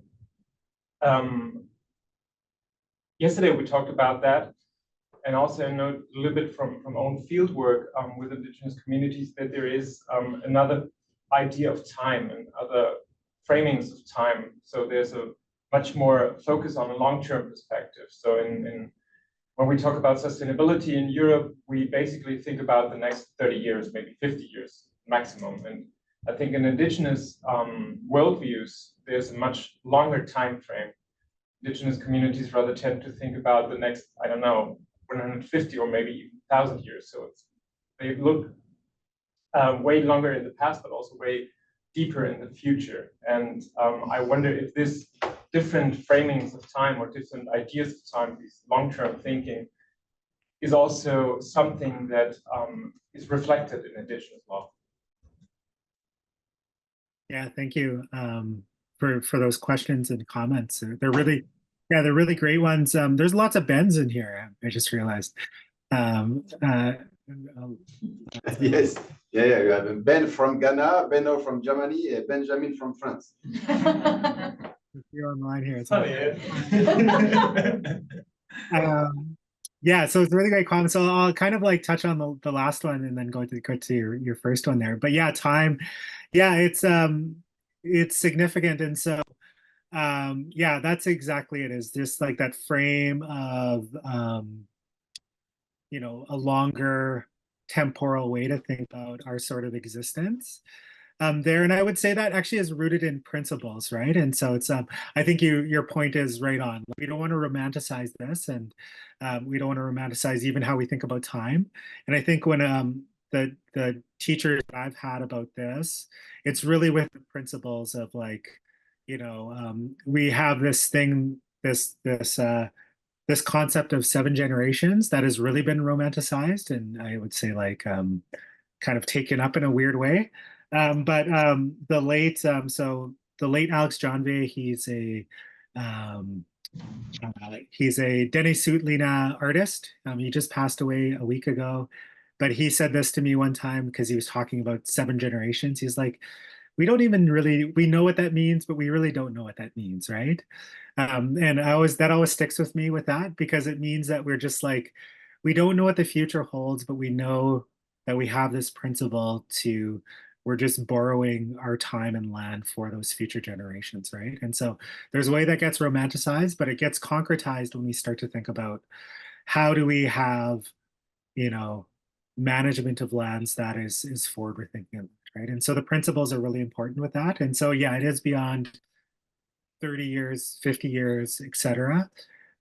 In contrast, though, I think it's really important for our communities to also have 5, 10, 30, 50-year plans as well, right? And so that sort of hybridization, I think, is really significant when we think about temporality and in that way. And so the first question, yeah, like that is the really juicy, I think, more significant area of the work, is where nations are collaborating and using other areas of other people's laws to further their own needs, right? And so the hybridization, I think, is really important for Indigenous folks. We talk about it, you might have heard people talk about it who come in and speak. They'll say it's like, you know, there's various models. The one from the Canadian state, they'll often be like, we're using scientific and Indigenous knowledge, which I think is somewhat funny, because Indigenous knowledge is scientific knowledge as well, in that sort of way. But it's, yeah, it's just this acknowledgement. Every nation is really, again, it goes back to what I'm saying, is that we're really looking for what is going to be the most useful tools for our good living in those times. And so a number of nations are writing constitutions, they write out their ecological governance, they seek, you know, co-benefit agreements with Canadian governments. They take, you know, they make hard decisions about monetary gains. They, you know, they will have exploitations within their, you know, their territories that they get benefits from, right? And those are just really the hard decisions they're making on the ground. For me, it's just like, we have to be making those decisions with Indigenous legal principles in mind, right? And that's where I kind of like say, like, it's not necessarily one or the other, and it's not wrong to go down those paths, but it's also like, if you know, if things are going to be useful in that language, we have to be including them, right? And so these stories, even that story about Buffalo Child, it may not mean that, you know, that a nation doesn't rely on cattle for, we have a lot of ranchers, we have a lot of like cowboy life in our nations. It doesn't mean we take over that, but maybe we take some of those principles out and we start to think about the way that we farm with cattle, right? So that's the hybridization on the indigenous side, but on the other side, for sure, like there's lots that that is going on that non-indigenous nations, governments, even organizations that are just taking up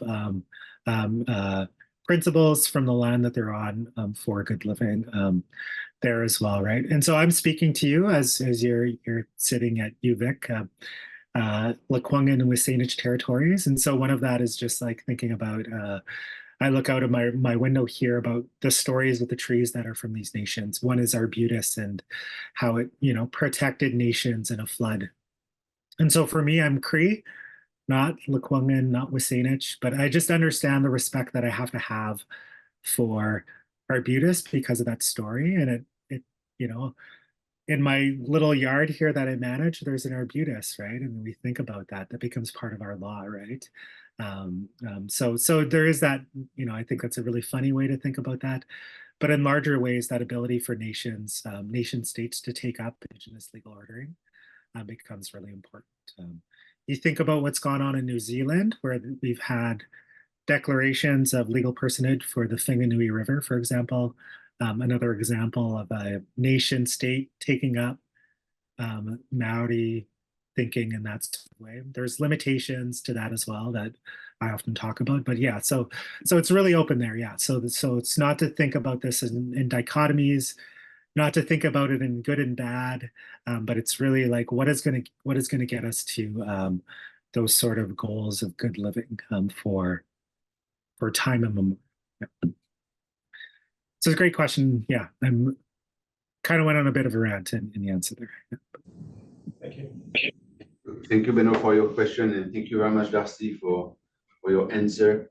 Maybe the last question, or from someone in the room, or from someone online. I have a small. We have one question. It will be the last question of our session from Kalpana. Maybe not so much a question, just a little bit of trying to understand. You spoke a little about the unbordering between the nations and the nature, where we've seen that the settler colonialism has imposed that sort of border between the indigenous nations and the nature, right? So when you are undoing, in undoing that, we see that there is sort of continuous pressure that's increasing due to increasing population. We all know that, the extinction of the species is not as much because of the hunting and like eating them, as much as it's because of the habitat destruction, because of the kind of population pressure, immigrants coming in. Like there's more need to harvest from that, right? So, and that is what is destroying it. So when you're talking about that unbordering of nature and the indigenous nations, how do you see this unfolding in the future, given the challenges that are going to be more and more prominent in the future, right? It's not going to really reduce. So how do you see the continuity of that in the future? Yeah. Thank you for the question and the comments. And I agree, right? So it's like once a border is up, its sole purpose is to remain. So it becomes so hard. And yeah, so it's just there's two ways. We often talk about it as like there's the natural evolution, which is terrible, of like it's life changes so much around us that we have to change all of our systems, right? Or revolution, right? But barring those, just thinking about what's occurring for indigenous nations, even through that Buffalo Treaty, it's incremental, right? It's like it's taking one little border down at a time. And so when you think about as part of that, there's just been movements of nations have been quite literally sharing buffalo. So they'll raise buffalo, and then they'll give young ones to another nation and they unveil them there. And so there's that kind of learning, but also the farmland. What we're also seeing is that some farmers they're just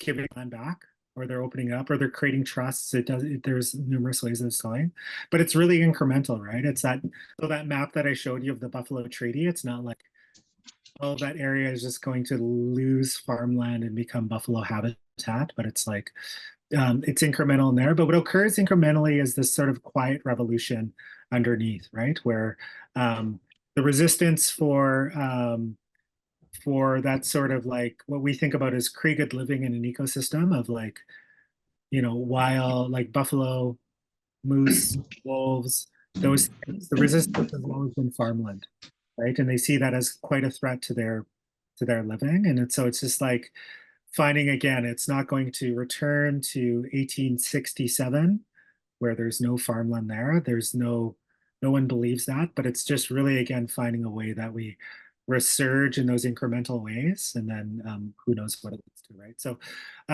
yeah, so it's a really unsatisfying answer necessarily to think about like the golden key to unbordering, but it's really that is what's going on there in one area. In other, so then there's that, but then there's the big wins that we have in court cases and things like that with Aboriginal title, for example. But again, like everything the Canadian state seems to do, those sometimes are limited as well, right?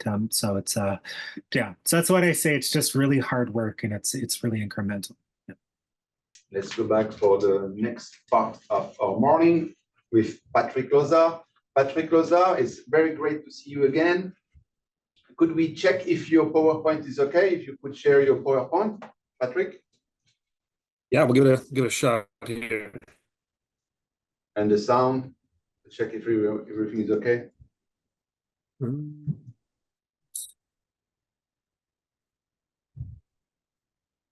Do I have to be a host to be able to share screen? Yes, I will put you co-host right co-host. Now. Yeah.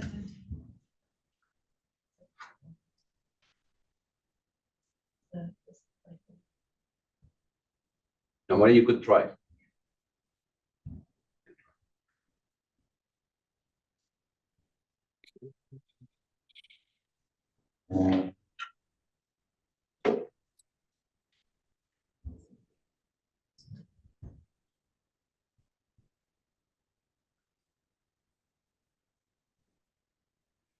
How's that look?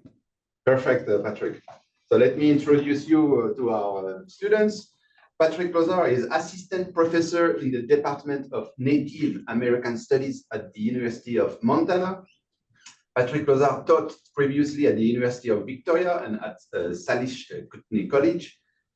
I interviewed him 2 years ago in a amazing podcast about the resilience of indigenous people across borders. Patrick has been trained as a historian. His research focuses on the experiences of indigenous communities with the US-Canadian border in the 19th and 20th centuries. And Patrick is also an enrolled member of the Confederated Salish and Kootenai tribes of the Flathead Indian Reservation in Montana. It's a very nice to have you, Patrick, and I give you the floor. All right, Lemlemsh. I'll say Cheskwext Kisiukyet, which is how you say good day in Salish and then in Kootenai. I am beaming to you live from the Flathead Indian Reservation in Montana, and I'm just really pumped to be able to join you all today and for being invited to contribute to this Borders and Globalization Summer Institute session. As Ben mentioned, I met Ben and Emmanuel at during my time at the University of Victoria, and that's kind of how we were able to get connected to put this all together today. So as Ben mentioned, I'm assistant professor in Native American Studies at the University of Montana, and I've been there, just finished my first year. I taught at Salish Kootenai College for a year after my time at UVic, and also served as a department chair and a dean of a division at SKC. So it's all hands on deck at our tribal college, but I'm able to continue on with my research and teaching at U of M, which is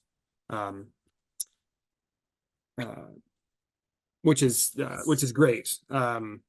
I after getting my doctorate in history at the University of Washington, I taught at UVic, and I was able to get a sense of some kind of cross-border American and Canada kind of experiences, even though I was in Seattle and Victoria's just up the water a little ways. But I was there for 9 months when COVID hit, and so as we all experienced, the border closing really put it into sharp relief for me in particular.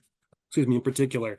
But it all kind of, it's kind of immersive with my research. I feel like it's a experiential research that I've been able to do the past 5 years since grad school. All the things that go into border crossing and living in more than one country. But in terms of my research, I investigate the experiences of Indigenous communities with the imposed Canada-United States border in the 19th and 20th centuries. See if I can get the PowerPoint going here. And the geographical scope of my research focuses on a region known kind of in anthropological circles as the Columbia Plateau between the Cascades and the Rocky Mountain Ranges, and certain sections that are part of the Columbia River Basin right along the 49th parallel there. Sounds like you all have learned a little bit about the Columbia River and Columbia River Treaty in one of these sessions, so that'll come up again in my talk today. The research for my current project, which I'm currently revising my doctoral dissertation into a book manuscript, it really emerged from my having grown up on the Flathead Indian reservations, where one of the tribes that make up our tribal confederation, the Kasanka Band of Kootenays, they're associated with the Kootenai or Ktunaxa bands in Idaho and in British Columbia.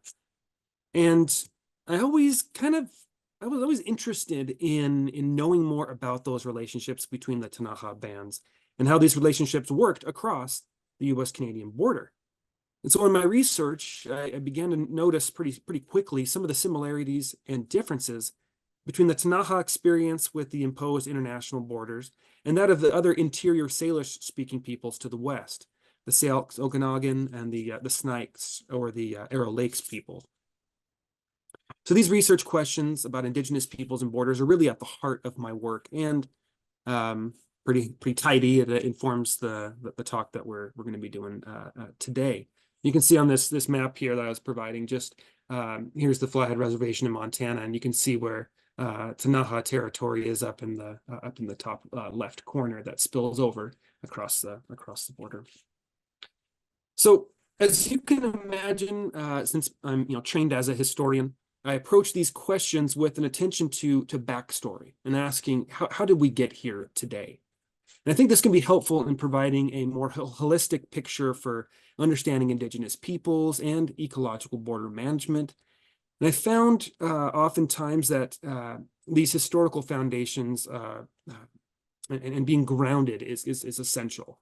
And that being said, know too that I'm not a legal scholar. I'm not a biologist, nor do I engage in kind of policy making. I teach Native American studies, which is combining history and contemporary issues, and so I see where those connections are today. But that's where my expertise is. So, in terms of an outline or kind of a plan for the presentation and the session today, I'll first discuss what some Indigenous approaches to land, waters, and animals that are often labeled as natural resources look like historically.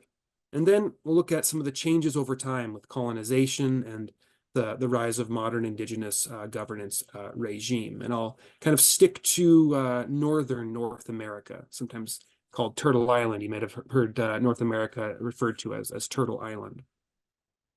And it sounds like there might be some piggybacking or some overlap with what Darcy was talking about in his session today. So hopefully that just kind of reinforces some of the conversation. And before I jump in all the way, Ben, we have time to do the talk and Q&A, and then a practicum afterwards. Yes. Yes, if you have time, no problems, no worries. Okay. We do that. Excellent. Okay. Well, great. We'll work that in at the end then.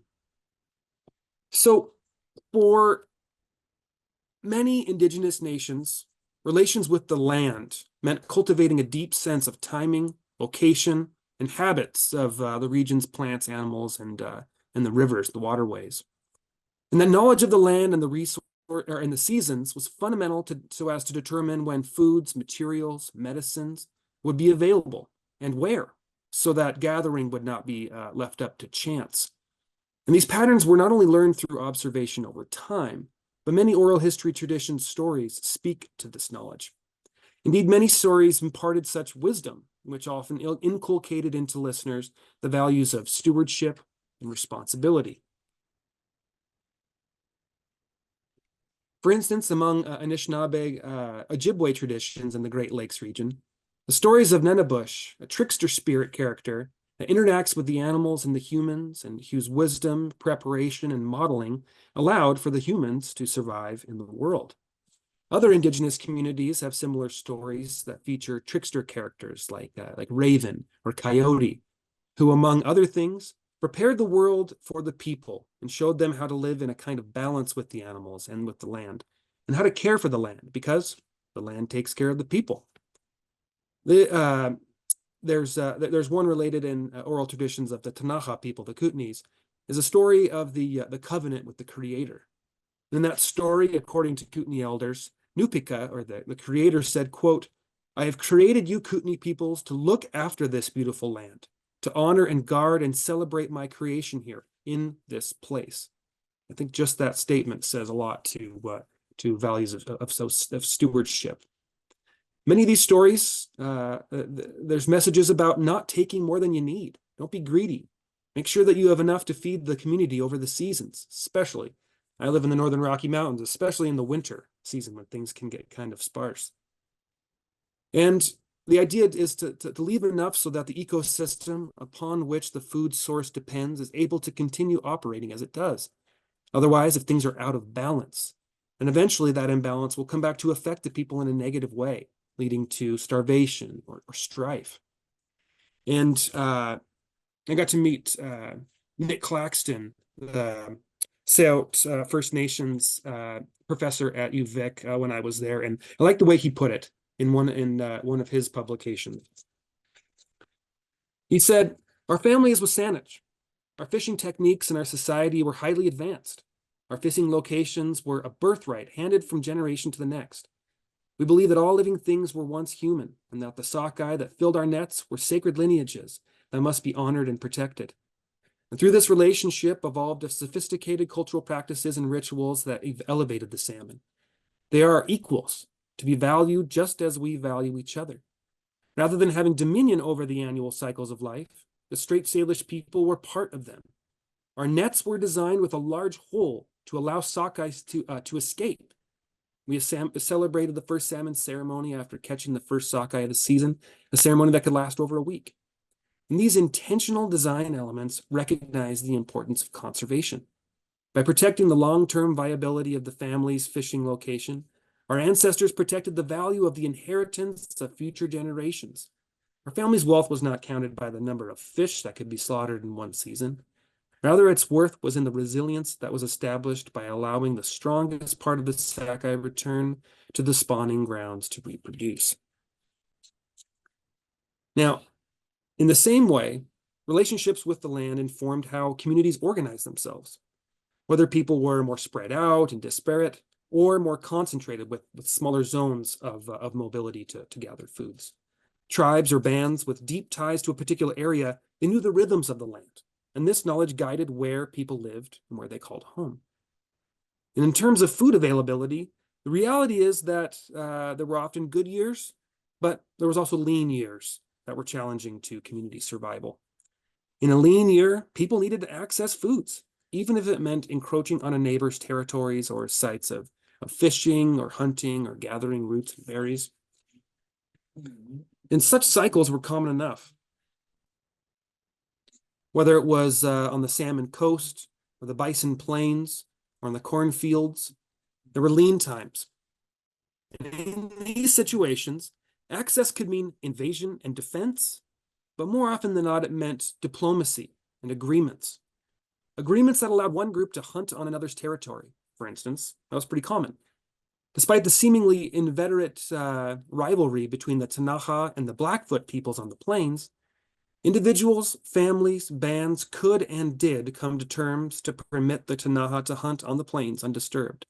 And such agreements were solidified through sharing in the smoking of a tobacco pipe. The arrangement was then revisited when the terms elapsed, say like the next year or the next season. If it was felt that the peace or the agreement was no longer viable, it became null and void, and the boundaries between the parties hardened once again. And this indigenous approach to resource sharing is pretty distinct from European traditions, which is more of a kind of one and done approach to treaties or agreements that don't get renegotiated because they're not based on ongoing relationships. When making these agreements, that if you want to call them treaty parties, they were recognizing that they were protecting their lands and their relationships with the lands and all that the land's waters and animals provided. They were engaging in diplomacy and, if necessary, war, but as distinct sovereign nations. An illuminating example of this resource sharing is at Kettle Falls on the Columbia River in the interior of Northwest North America. The Kettle Falls fishing station was regionally renowned for its fish runs. Thousands of large salmon would swim up the Columbia River each summer and then get stopped up at the steep falls. At this fishing station, the salmon were ripe for spearing and for netting. And the runs were part of a seasonal round of food gathering and they were pretty abundant. They were so important that they figured into the coyote stories that were told by interior Salish peoples. But the fishing operation was not just a material activity. The procedure was based on cultural protocols, and these protocols included holding a first food ceremony to thank the salmon for feeding the people. And the entire fishing operation was supervised by a spiritually informed leader known as the Salmon Chief. The Salmon Chief was endowed with the knowledge about how to go about coordinating the fishing so as to maintain a balance and ensure that some fish continue to swim upriver to go spawn and to complete their cycle. The Salmon Chief opened the fishing activities and also made sure that the catch was evenly distributed among the families camped at Kettle Falls to ensure that as many people could be fed as possible within that balance. This order was necessary too because people came from all over the region to participate in the salmon fishing at Kettle Falls, not just the local Salish-speaking peoples. Participants ranged widely, and they all had to follow these protocols of harvesting. The visitors that traveled from afar knew that they were in someone else's territory, and that to access this food source, they had to adapt to the local expectations of behavior and sustainability. And this allowed the practice to continue for generations, and it factored into indigenous diplomacy and resource use. Now, since the 1500s, we know that carrying out of such protocols and systems have endured the many challenges of European colonialism and settler dispossession. Colonialism and dispossession were based on values of extraction, maximizing profit, racism, and exclusivity that were backed by European legal orders, church doctrine, and just by brute force. And over centuries, indigenous nations faced the increasingly acquisitive actions of European colonists and their governments that claimed North American lands to first convert into farms, and then to extract finite resources such as beaver furs or gold. The Spanish, the British, the French, and then the American empires claimed title over North America through war and treaties between each other. And by the 1780s, the United States and Great Britain had reached an agreement to divide their territorial claims along a mostly abstract boundary line between the Gulf of Maine and Lake Superior. This line was then again extended between the two powers in 1818 and 1846 along the 49th parallel of latitude, and then with the Alaska-Canada boundary, being inherited and accepted in 1867. This line was, as the imperial borders were being determined, Britain and the United States were busy facilitating the settlement of the land that each claimed. Each imperial government set out to extinguish Indian title, as it was called, to lands in their dominion, either by force or by treaty. And with treaties, government representatives met in council with Indigenous leaders to negotiate what Canadians and Americans called land cession agreements. And I would make the distinction that in many of these negotiations and treaties in what became Canada, many of the participants understood that these compacts were not land cession agreements, but land sharing agreements. But either way, we should note too that there's obvious power differentials at work in the treaty councils, which was only one of these several issues that were problematic with these treaties. And yet at the same time, these treaty councils and the signatures that they gathered, they represented a recognition of Indigenous nationhood, a snapshot of independence and sovereignty. The treaties confirmed the formerly autonomous status of the Indigenous nation, as well as that of the Canadian or the American parties. However, it's important to recognize too that not all areas of Canada or the United States were acquired through treaties that were negotiated with tribal nations. And for those of you in British Columbia right now, BC is a key example of this kind of tolerated or normalized lack of consultation and official session. As treaty partners, government officials expected First Nations and Native American tribes to accept the authority of the United States or Canada, as well as the boundary line that separated these nation states. You can see in this image here, this is from the Hellgate Treaty Council that established the Flathead Indian Reservation where I'm at. And this displayed pretty prominently is the American flag there. And our treaty says that the 49th parallel is the boundary of what the U.S. counts as Tanaha land that is going to be appropriated by the U.S. In terms of boundary maintenance, both governments compelled Indigenous peoples to recognize the boundary as a kind of wall and to cease their unsanctioned crossings, despite the fact that mobility and accessing foods in what was now a border zone had been part of Indigenous life for generations. Though Canada and the United States did enact violence to control Indigenous mobility in the borderlands, particularly in the late 1800s, more often than not, it was the way that the federal governments administered Indian affairs on reserves and reservations before the turn of the century that did the work of discouraging free cross-border movements. At the same time, curtailing mobility at the border meant that members of bifurcated tribes could no longer access the food gathering sites that they had previously. So, for instance, Canadian Indians, as they be labeled, had no harvesting rights, legal harvesting rights in the United States, and vice versa.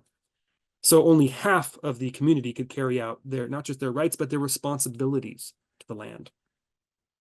And it should be said that Indigenous nations, they asked for none of these borders or of their concomitant complications. Now, over the 20th century, Indigenous nations in the United States and then in Canada, they began pushing back and asserting themselves more within the federal Indian affairs systems.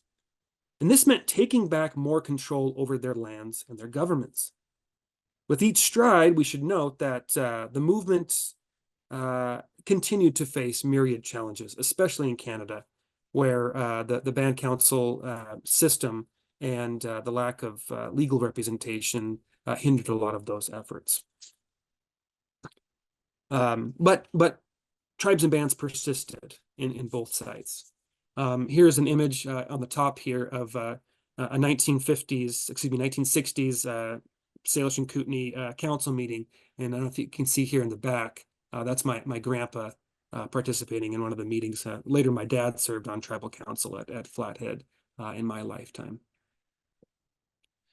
But over time, these efforts to take more control over affairs, their own affairs, these began to align with a kind of a global movement towards independence and decolonization in countries ranging from Vietnam to Algeria to Mozambique, along with the expansion of a general consciousness among colonized peoples worldwide.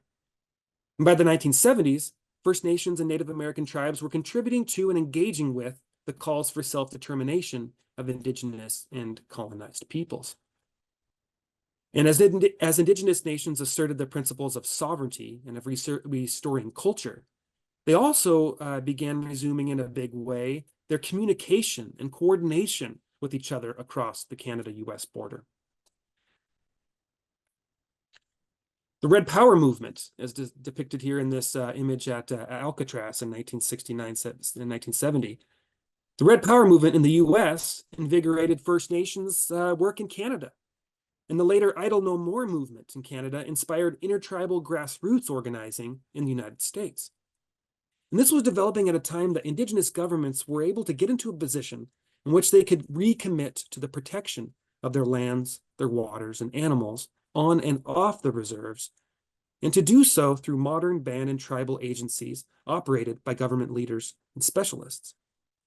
And this was all part of a general Indigenous resurgence of the past half century, which has taken place in a number of venues: band councils, powwow grounds, wetlands, Parliament Hill, the Minnesota at Standing Rock, the Salish Sea, and at the United Nations.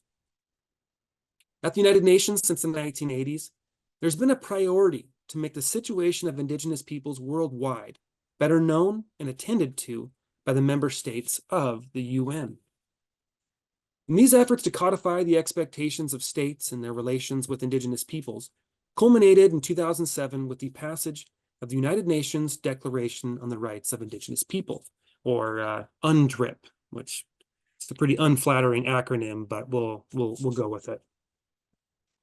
By 2010, Canada and the United States endorsed UNDRIP as a guideline for engaging in political relations with tribes and First Nations. UNDRIP includes a total of 46 articles, but for our purposes, I just want to focus on a couple of them, which I'll highlight here. Article 29 of UNDRIP says, quote, Indigenous peoples have the right to the conservation and protection of the environment and the productive capacity of their lands and territories and resources. States shall establish and implement assistance programs for Indigenous peoples for such conservation and protection without discrimination. States shall take effective measures to ensure that no storage or disposal of hazardous materials shall take place in the lands or territories of Indigenous peoples without their free, prior, and informed consent. Article 36 says, Indigenous peoples, in particular those divided by international borders, have the right to maintain and develop contacts, relations, and cooperation, including activities for spiritual, cultural, political, economic, and social purposes with their own members, as well as with other peoples across borders. States, in consultation and cooperation with Indigenous peoples, shall take effective measures to facilitate the exercise and ensure the implementation of this right. And these are key recommendations that Indigenous governments and the two federal governments must incorporate in their decision-making about, for instance, in our case, natural resource issues among each other and across borders. Tribes and First Nations governments must not only be partners in planning, their insights, knowledge, and assertions must be taken seriously as those of the agencies of the state. And there have been some developments in the trans-border coordinating of Indigenous nations, both in concrete commitments and in principles of support. And to illustrate a few of these developments, I'll focus on just a few cases here. I think I have five case studies.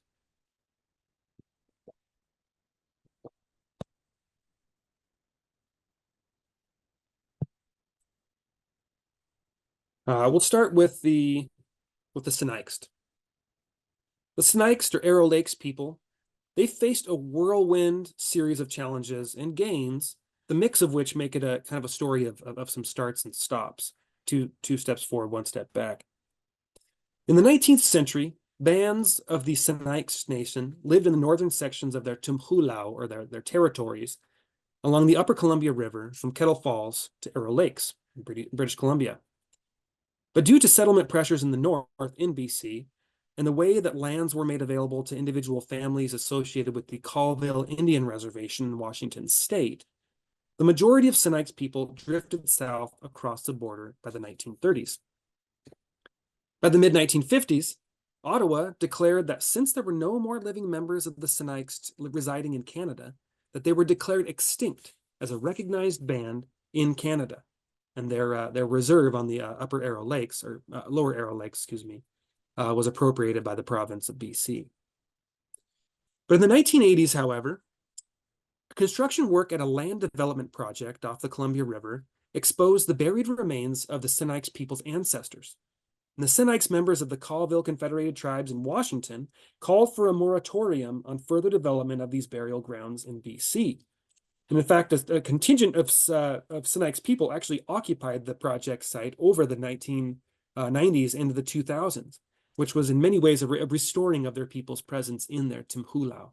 You can see this image on the left is part of that occupation. And the Sinixt were supported in different ways by the Colville tribal government in Washington. Canadian government didn't alter its stance on their extinction, and the occupation was a largely kind of moral or public relations victory. The Sinixt did not gain formal legal rights in Canada. So the Colville tribes, as the representative of the legal representative of the Sinixt, they tried a different tactic to gain some rights in Canada. In 2010, a Colville Fish and Wildlife officer and Sinixt hunter named Richard Dissatel crossed into British Columbia and shot an elk out of season and as an American citizen without a tag, and then he turned himself in to the BC authorities. This was no secret. What he did, this was very deliberate. Dissatel shared some of the elk meat with Sayalk's Okanagan friends in BC and with his family down in Washington state. But what Dissatel and the Colville tribes were trying to do with this act was to establish hunting rights in Canada, which the province of BC said that they had no such rights. But Dissatel prevailed in the local courts, and so the province appealed. And the case went through the entire court system, all the way to the Supreme Court of Canada, culminating in 2021. And at the Supreme Court, which is where this image is, the steps of the Supreme Court, Dissatel, there in the middle, he couldn't actually go inside because of, or he could go inside, but his associates couldn't go inside because it was COVID.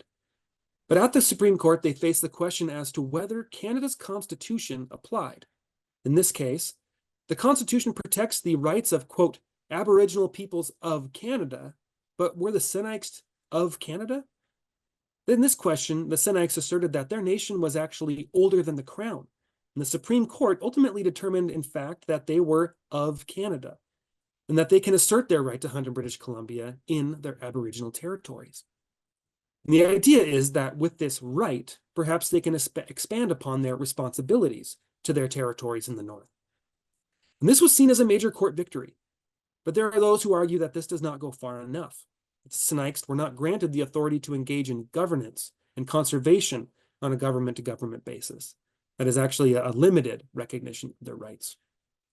On a different note, this ruling does open up the possibility for other tribes south of the border to restore their hunting north of the line. But that's still getting figured out by many of the other Indigenous communities along the border, ours as well. To the east, around the Great Lakes, wild rice grows in the wetlands and marshes of Minnesota, Wisconsin, Ontario, Manitoba, Michigan.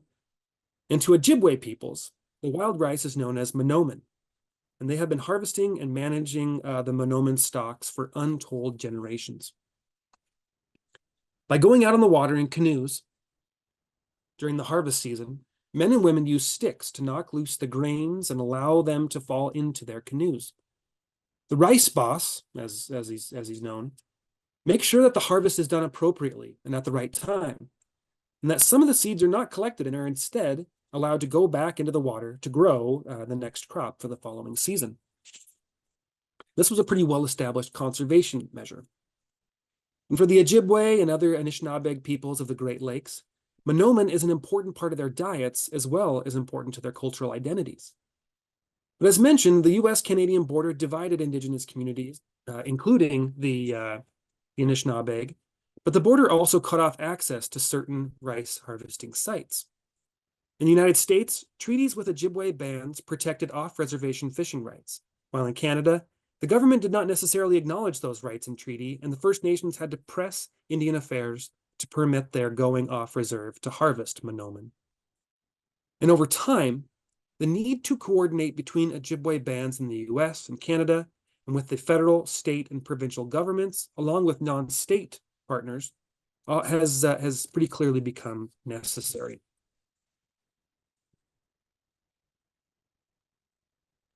Through the 20th and 21st centuries, wild rice marshes have faced increasing pressure from irrigation infrastructure that have changed the water levels and water temperatures.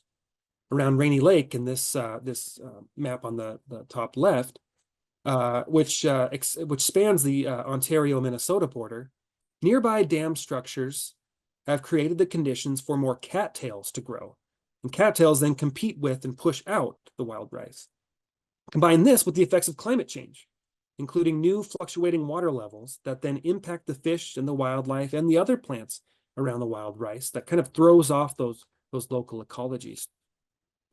As well, the impacts of climate change would cause wild rice to kind of move or migrate to more northern latitudes where it can find more habitable temperatures. And then the Ojibwe bands in the United States would have no Monoman to harvest as it has migrated across the border and out of their jurisdiction. There's a quote here from Dylan Jennings, a member of the Bad River Band of Ojibwe in Wisconsin, who observed, quote, "If you look at Wisconsin's state history, there used to be rice beds in the southern part of the state. They don't exist anymore. Now you only find it in the northern part. It's an alarming thing. It'd be very hard for our community to fathom life without wild rice.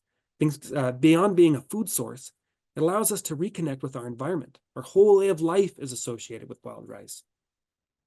Wrapped up in this are issues related to fossil fuel development. In Minnesota, the White Earth Band of Ojibwe is fighting a proposal by Enbridge, a Canadian energy infrastructure firm, to replace its Line 3 pipeline, which carries crude oil from Canada to the United States. Tribal members worry that any pipeline leak or rupture could pollute the rice beds. Now, to address these issues, intra-tribal coordinating bodies from Canada and the United States have formed so that they can push the need to mitigate the environmental and human pressures that are threatening Monoman, but also to incorporate traditional ecological knowledge in their co-management efforts. And part of their strategy includes invoking the International Joint Commission, a binational organization that makes recommendations to Ottawa and Washington, D.C. on matters that affect the waters of both countries. Now, speaking of the International Joint Commission, I got to mention the Ktunaxa Nation's trans-border efforts to deal with the contamination of the waters in their homelands.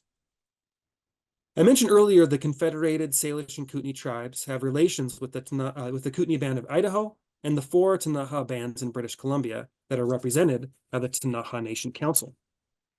The historical homelands of the Ktunaxa Nation centered on the Kootenai River, which, I don't know if you can see my mouse, flows right through here, right in the center. The Kootenai River flows from British Columbia to Montana, through Idaho, and then back up into British Columbia. The Ktunaxa stewardship and responsibility for the river and the animals that live in and around the river and its tributaries was part of their original covenant with the Creator. And it's something that the Ktunaxa Nation takes pretty seriously. This has been difficult with the crowding that has come from settlement of Ktunaxa lands and the marginalization that Ktunaxa bands have experienced in the 19th and 20th centuries. But not only that, the coordination of land use and natural resource management is encumbered by the US-Canadian borders, separation of jurisdiction, and federal Indian affairs. And these impediments have been made even more visible in the wake of their attempts to address mining runoff on the Elk River, which is a tributary of the Kootenai River. The coal mining company, Teck Resources, has been mining the Kootenai Mountain, or the mountains above the Kootenai River in British Columbia for decades. And the mining process releases a contaminant called selenium that leaks into the local waterways. Too much selenium pollutes the river and harms the aquatic life, namely fish, by causing deformities and making the fish eggs less viable to hatch. This affects the next generation of fish. And this was noticed well over 10 years ago but it's taken the Ktunaxa Nation Council, Kootenai Tribe of Idaho, and RCSKT to coordinate their calls for stopping the selenium contamination and cleaning up the river to protect the fish. Not only have the Ktunaxa bands engaged in cross-border coordination with each other and their councils and natural resource agencies, they've also had to demand intervention from the province, the states, and the agencies of both federal governments. And it has been an acrimonious process. Tech Resources has dug in its heels throughout the whole thing. But finally, the Ktunaxa parties have convinced Canada and the United States to invoke an investigation by the International Joint Commission, the IJC, in order to come up with a solution that would be binding by both governments. And we should note that the IJC process is expected to consult the Ktunaxa Nation bands as key players with a seat at the table. For the Ktunaxa, the political coordinating is part of the nation's expression of cultural and social values and relationships that make up their distinct nationhood in their homelands, Ktunaxa Chamakas, or Kootenai homelands. Now, in the far north of North America, the relations of the Gwich'in peoples with each other and with the caribou herds are enduring points of sustenance and of groundedness. The Gwich'in, an Athabascan-speaking people, lived in smaller communities that were connected through culture and subsistence practices from the Mackenzie River Delta out to the Brooks Range in Alaska. And a significant component of their diet in this, kind of at times pretty harsh northern country, was the caribou, an ungulate species that migrated between certain upland and lowland sections according to where mating, birthing, rearing, feeding, where all these things happened. But they always start their cycle of life at what the Gwich'in call the, quote, sacred place where life begins, unquote, out in the West. The herds were a staple, and the knowledge of the animals' behaviors was absolutely key for the Gwich'in, for their foods, their tools, their clothing. And the management of these herds was complicated by the fact that they crossed what became the Alaska-Yukon border between two different national jurisdictions. So not to mention that the fact that the US became more interested in oil in Alaska's north, and companies sought to develop drilling operations in the 20th century. So more eyes were fixed on the lands that were also key parts of caribou habitat. To establish a plan for managing the Porcupine River caribou herd, representatives from the United States and Canada established the International Porcupine Caribou Commission in 1987. And part of the commission's agenda was set with indigenous use of the caribou herds in mind. But to assert a stronger and more cohesive and unified voice across the Alaska-Yukon/Northwest Territories border, Gwich'in community representatives established the Gwich'in Steering Committee to advise on management and to do so according to Gwich'in prerogatives and traditional ecological knowledge. The Steering Committee meets every 2 years and advises the Caribou Commission on their body's position in addressing co-management. And their meetings consist of a combination of political and conservation planning alongside cultural and language revitalization events. One of their most persistent issues has been ensuring the protection of the Arctic National Wildlife Refuge from oil development, as the Steering Committee can see the impact of that extraction infrastructure would have on the caribou life cycle, on those narrow strips of habitat that support caribou mothers and babies. And the need to engage in this cross-border community management coordinating is put simply by the Steering Committee member, Sarah Agnes James, who said, quote, "The Gwich'in are caribou people. Caribou are our main food. It's in our tools, in our clothes, in our songs and stories and beadwork. We have lived right here with the caribou for hundreds of generations and will stay right far into the future. We're among the most remote and traditional people in America. As Indigenous people, we have the right to continue our way of life." Finally, I'll close the presentation with the Buffalo Treaty, which sounds like you've heard a little bit about. I think just because it's such an interesting sort of counterexample to the transborder intra-indigenous governments measures. As I'm sure you know, the North American bison population was once massive. You can see here on the map on the right, covered the Great Plains from Texas to Alberta, and had by the late 1800s, unfortunately, collapsed due to industrialized hunting. The bison was a keystone species in the Great Plains ecological zones and was foundational to indigenous subsistence patterns as well as to cultural identities. There were some efforts to preserve the surviving bison herds in the early 20th century, such as the Bison Range that's located on our reservation at Flathead. But for those other herds that managed to survive around North America in smaller enclosures, there emerged calls by indigenous leaders to restore further the populations, but also to get the bison on a path to just roam free.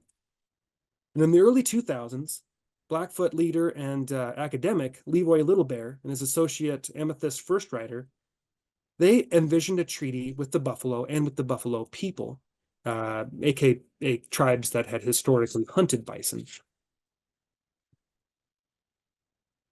And through 10 years of planning, Littlebear had coordinated with Blackfoot, CSKT, our tribe, Fort Peck, and other First Nations and tribal communities to craft and adhere to the Buffalo Treaty of Cooperation, Renewal, and Restoration. And in 2014, these leaders signed the Buffalo Treaty. The authors and parties did not consult Washington or Ottawa first. They did it on their own, and the treaty members hold each other accountable to the terms of the agreement. This is an Indigenous-led initiative that does not recognize the Canada-US borders division of space and land. The treaty lays out the basic aspirations and principles of restoring bison populations and ensuring that tech, traditional ecological knowledge, is a centerpiece of member efforts in doing so. In the document, members aim to create the conditions for the bison to once again roam freely across the Great Plains and to manage current populations according to measures of conservation. Treaty allows also for other groups to join, which dozens of other First Nations and tribes have done since 2014, but it also welcomes non-Indian state and non-state agencies and organizations to join as long as they adhere to the terms of the treaty. And just as the indigenous land and resource sharing managements that took place in centuries past, this is not one of those one and done treaties.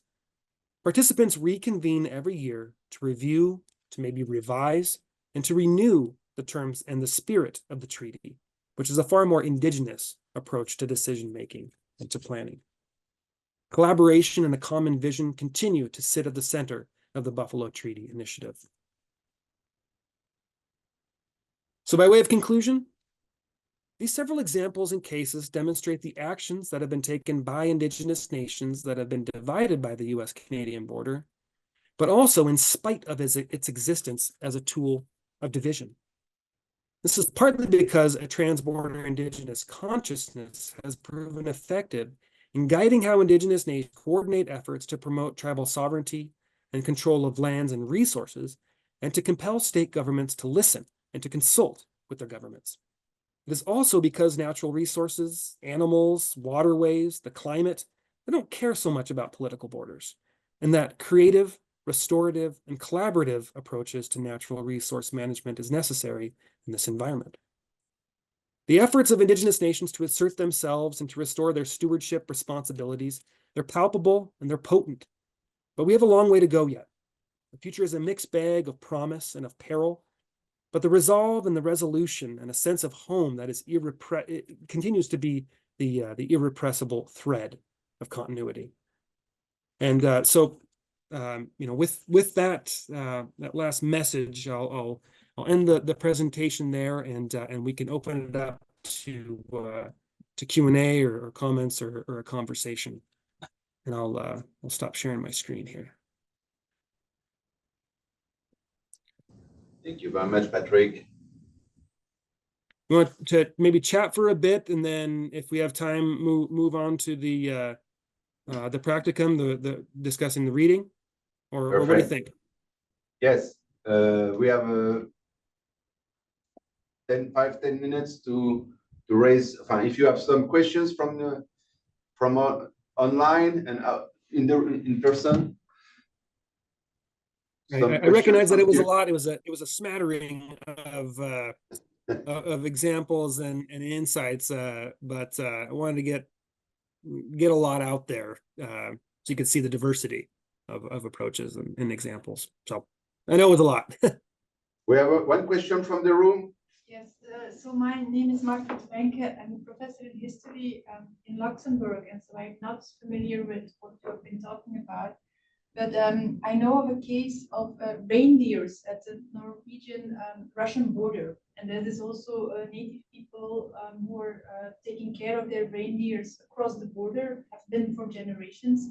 And now, especially since the ongoing war between Ukraine and Russia, the border is sealed and it's very difficult to pass. And so Russia is now giving fines to Norway for every reindeer crossing the border. So an animal, the Norwegian state has to pay for each individual animal crossing the border. So I was thinking, in all of what you have been saying, do you see some kind of reactions from state authorities, either in America or Canada, going against this logic of indigenous law with such kind of measures? Yeah, it's a great question. I think one of the most intriguing developments lately has been with the Blackfeet Nation in Montana. They're part of the Blackfoot Confederacy that goes up into Alberta, and their approach to bison management, as they have taken on a small herd, the herd that they're hoping to grow, but to let them range freely. Let them range into our close by national park, across the park boundaries there. But the Blackfeet Nation reservation boundary in the north is the 49th parallel. So the Blackfeet have said, if our bison range across that that invisible boundary line, kind of so be it. And they've kind of rolled the dice to put the ball in the court of Canadian officials to say we can't have this, or we need to intervene. And so it was kind of a wait and see. Bison are, I don't know if you've ever seen one, they're absolutely massive, and they can take down a barbed wire fence with very little effort. So in many sections of the pretty rural US Canadian border in the Montana, British Columbia, Alberta region, the only thing you see is maybe a barbed wire fence. So they could cross it without much effort. So it's I don't know. I don't know what's going to happen, but I'm sure that Canadian officials will have to respond to their constituents in Alberta who are often cattle ranchers who don't want to see their fences knocked down, but who also recognize the habits of bison that do naturally just want to range freely. So I'm not sure. It's a great question, and we'll see what happens. Yeah, but thanks for that kind of comparative example of the reindeer in Scandinavia and Sami territory. That's a great reference. Thank you, Patrick. Thank you, Mathilde, for your question. Do we have other question from the room or from online? Yeah, we have one question on the chat. Oh, let me pull that up. We talked about the space-time, which is different between indigenous peoples and the modern Westphalian model. How history and historical knowledge is mobilized by the tribes to defend their rights and their sovereignty, specifically.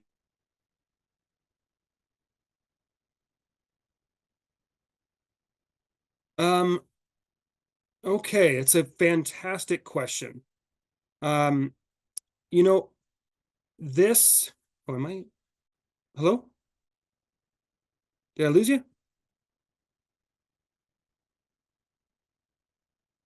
Ben, did I lose you?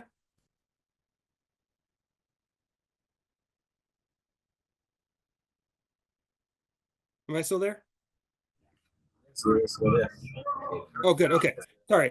I think maybe one way to get at this question.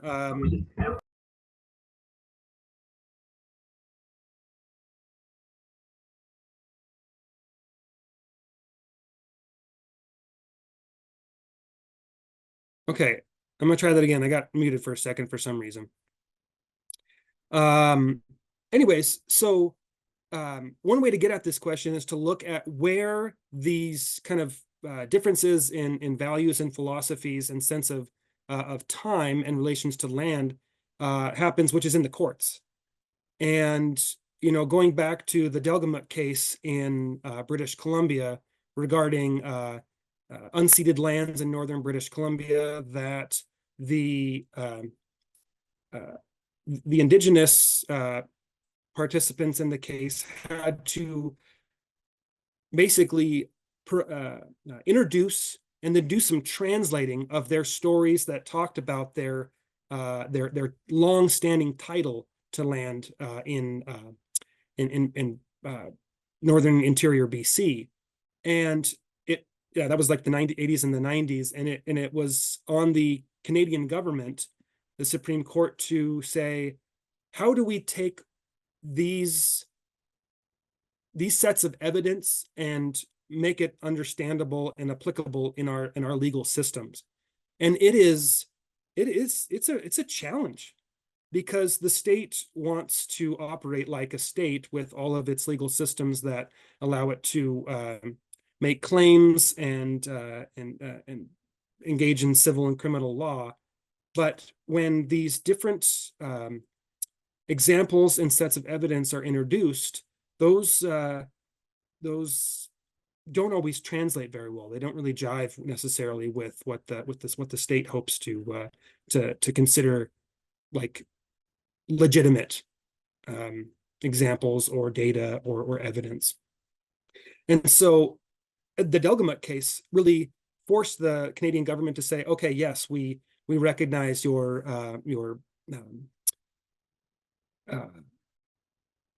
genealogies, your lineages, your songs, your titles, your all the different ways that you connect to the land and use the land and have in a continuous way since Canadian Confederation or British sovereignty, and we have to take that seriously in our court decisions. And that has reverberated to other parts of North America, the United States, Mexico, Australia. It gets referenced quite a bit. And so that's where we see those values and those philosophies kind of get engaged with a little bit more with higher stakes, with possible outcomes. Applying traditional ecological knowledge in co-management of resources, that's been kind of an ongoing thing for the past 30 years or so. And sometimes it works well enough, but oftentimes the state, again, is less receptive to indigenous management practices based on traditional ecological knowledge. Here at the Flathead Indian Reservation, it was the federal national bison range on our reservation, where there was a preserve for the bison, and the U.S. Fish and Wildlife managed it. And when the tribes took over the bison range in 2021, the tribes began managing the bison herds with their own philosophical approaches and traditional ecological knowledge. That was very distinct in many ways from what the U.S. Fish and Wildlife, bureaucratic agency was using. And so in that case, there's not co-management, it's a total change in management. But those examples where First Nations and the state have the opportunity to work together, it's a difficult translation process for whatever it is, biologists or policymakers to adapt and incorporate those different philosophies in tech. Good, that's a great question.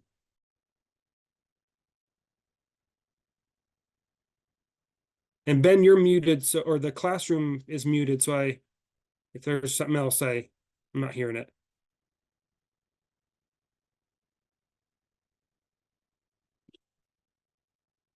Yeah, I still can't hear you, Ben. Wait. No, but no. Oh, I good? can. Yeah, thank you for all your insights. I still wonder a little bit.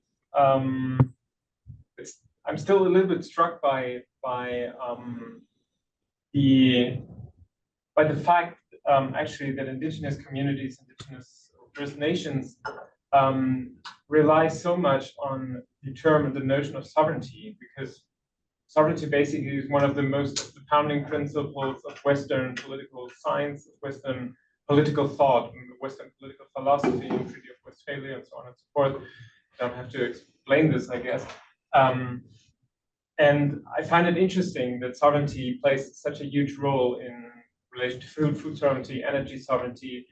And I wonder if you could reflect a little bit more on why this is so. I mean, obviously self-determination and autonomy plays a huge role, but maybe more specifically, to what extent the indigenous notion and understanding of sovereignty differs from Western settler sovereignty. In the first session, we had this idea, which I found really appealing, that maybe there's a difference in overlapping sovereignties and the idea of Westphalian sovereignty, which is not overlapping at all. So just we have clear demarcations, we have clear borders. Maybe this could something that you could also reflect on. Yeah, so basically your reflections on the indigenous idea, the indigenous understanding of sovereignty. Yeah, it's a fantastic. What was your name? Benno. Benno. It's a Benno. fantastic question, and it has been both itself a question and a drumbeat, if you will, for the past 40 years, if not more. This appropriating language of sovereignty from a European tradition to advance self-determination and the basis of self-determination by tribes and First Nations in North America, and the whole time saying, asking that very question, what does this mean to us? How can we indigenize this foreign term to have it work for us, because we are well aware that we are in a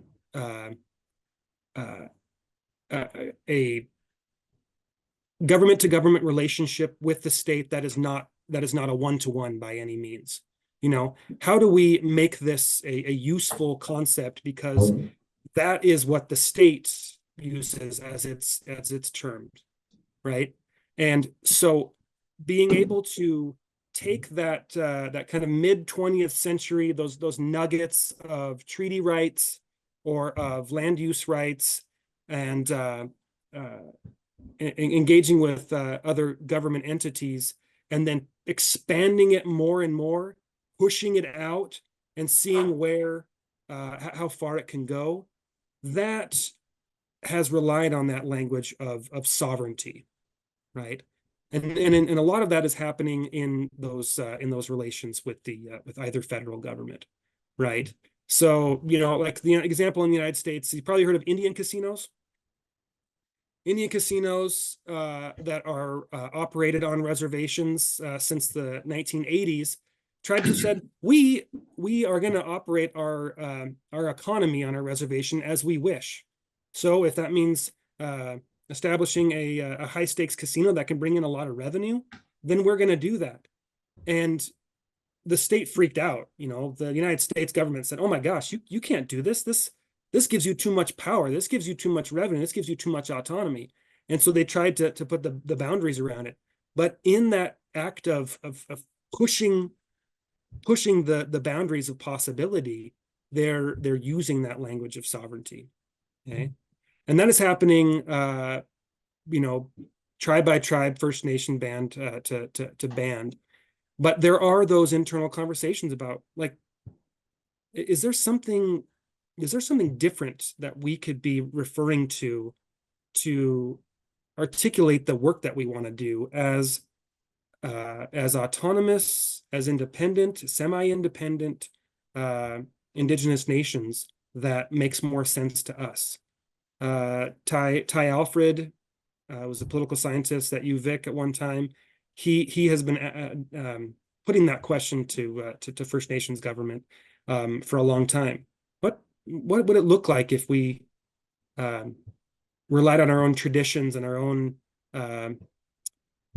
language of self-determination that's not always kind of in reference to the state, and it's well, we'll see, you know, as different tribes and bands incorporate more of their philosophies and values into the statist system that is imposed upon them. We'll see what that can look like, and it's kind of exciting to see what that experimentation and that rejection and that and adoption can look like. It's something that we're facing here at CSKT as well. It's a fantastic question, and I think, Benno, it is the question. Thank you, Benno, for your amazing question, and thank you, Patrick, for your answer. So we have 20 minutes. What do you think we could do, Patrick? Do you think we have time for them to work a little bit in the breakout rooms about the lecture of Charlotte Coté? Or do you have some question to share with them about this lecture? Yeah, I guess because when I was preparing for this, I wanted to get the macaw whale hunt in here, but Charlotte Coté's article is so concise and raises so many important questions that I wanted to be able to sink our teeth into it. But did folks have a chance to read it? I guess it might be my first question. Yes, some of them have read it, yes. Okay. So I guess what we might do, instead of doing a whole breakout room exercise, perhaps we could just maybe engage with some question posed about the reading. Would that work, you think? Yeah, I think it's a good idea, Patrick. We have perfectly we have the time for that.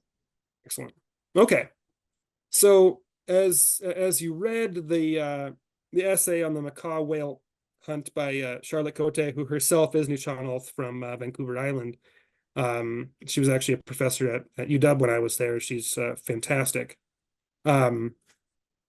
She is talking about the background to whale hunting and the whale hunting tradition among people on the coast, the Strait of Juan de Fuca, up and down Vancouver Island, the Olympic Peninsula, and wants to establish a pretty firm background to understanding that relationship with the whale, the cultural foundations of whale hunting, and to make sure that is understood before the discussion about the whale hunt itself that occurred in 1999. So I guess my question would be, when you read the article, the essay by Coté, how did you see values at work? Values of different societies that were expressed in the preparation for and the response to the macaw going out and taking a whale in 1999. How were values at work in that reading? Did you see?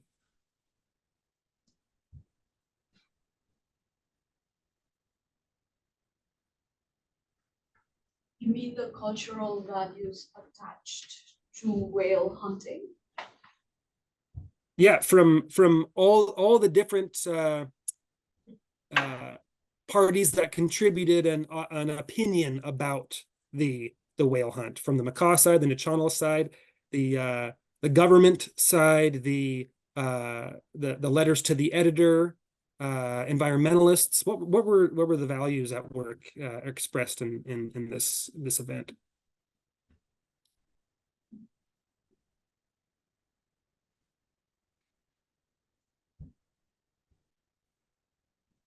Vijaya, you have the floor. Yeah, thank you. Actually, I haven't I will relate that to compare with the one which I am more familiar with because this is new to me. And your lecture also, it is quite interesting, and as it is entirely new topic, I couldn't follow it thoroughly. So here, if we consider the traditional food habits, so for example, I'm from India and we have many communities which are considered as like indigenous, and some we consider as the ones who has invaded the country. Okay, so here if we go regarding this, food is also part of the culture. And here for some, for example, I will take the example of cow, which is seen as a sacred animal for Hindus, those who follow the Hinduism. So here, for Hindus, it is a sacred animal which is seen as something related to their belief, which is seen as a goddess. But for others, it is seen as something like the one form of food, having food. So here, when the government, it is from the, I'm taking from the values, if you say the values, the majoritarian view that as invasion of their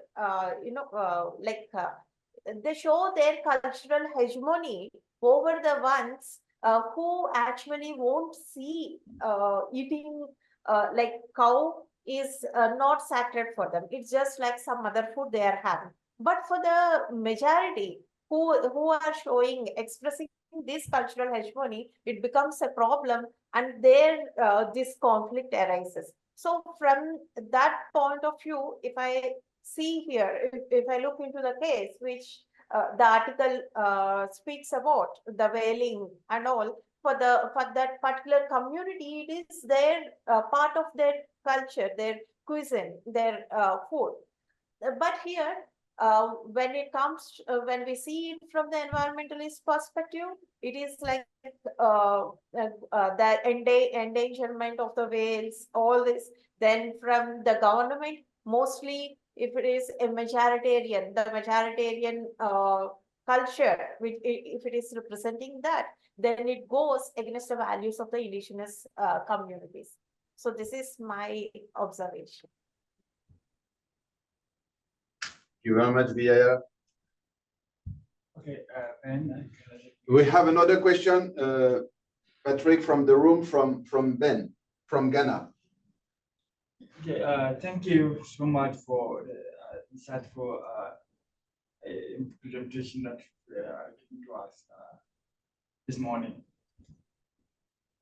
One we did I was just also reflecting, about issues back in Ghana or African indigenous context to understand, think about issues of how taboos were seen as significant component of governing societies where like you're not supposed to go to the farm on certain days, you're not supposed to go to the sea for fishing on certain days of the week, because if you go, you're going to be something's going to happen to you, as a way of governance of these communities without the idea of imposing strict, rules as we have in the state system, where if you go to the sea, you're going to be punished or you're going to be policed in a way as you have in modern ways of governance.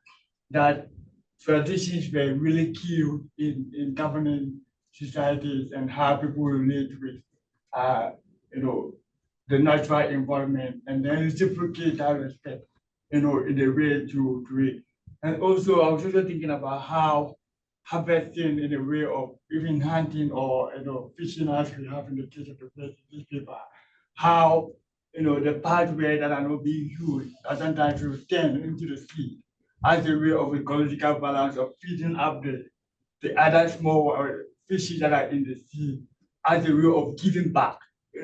You receive from the natural environment, but how do you intend also give back in that way. And also, it's not about how the oil of the well is used to, to kind of like oil the canoe and all that. And that whole process of relationship of the human world with that of the ecological systems and other balances help me to think about your opening remarks of how colonialism and has brought in the idea of capitalism, consumerism, and as we have it now that we want to exploit. And once we explore, we even want to have more and more, and we never get satisfied with that, idea of consumption.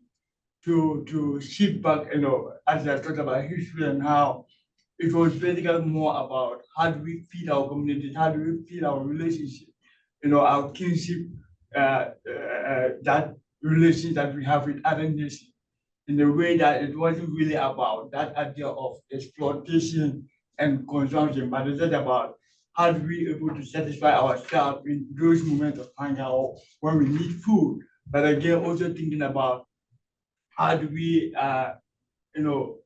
create an avenue for restoration of the sea or those ecosystem services that are available for the human benefit. And that was really, really interesting for me to think about these issues.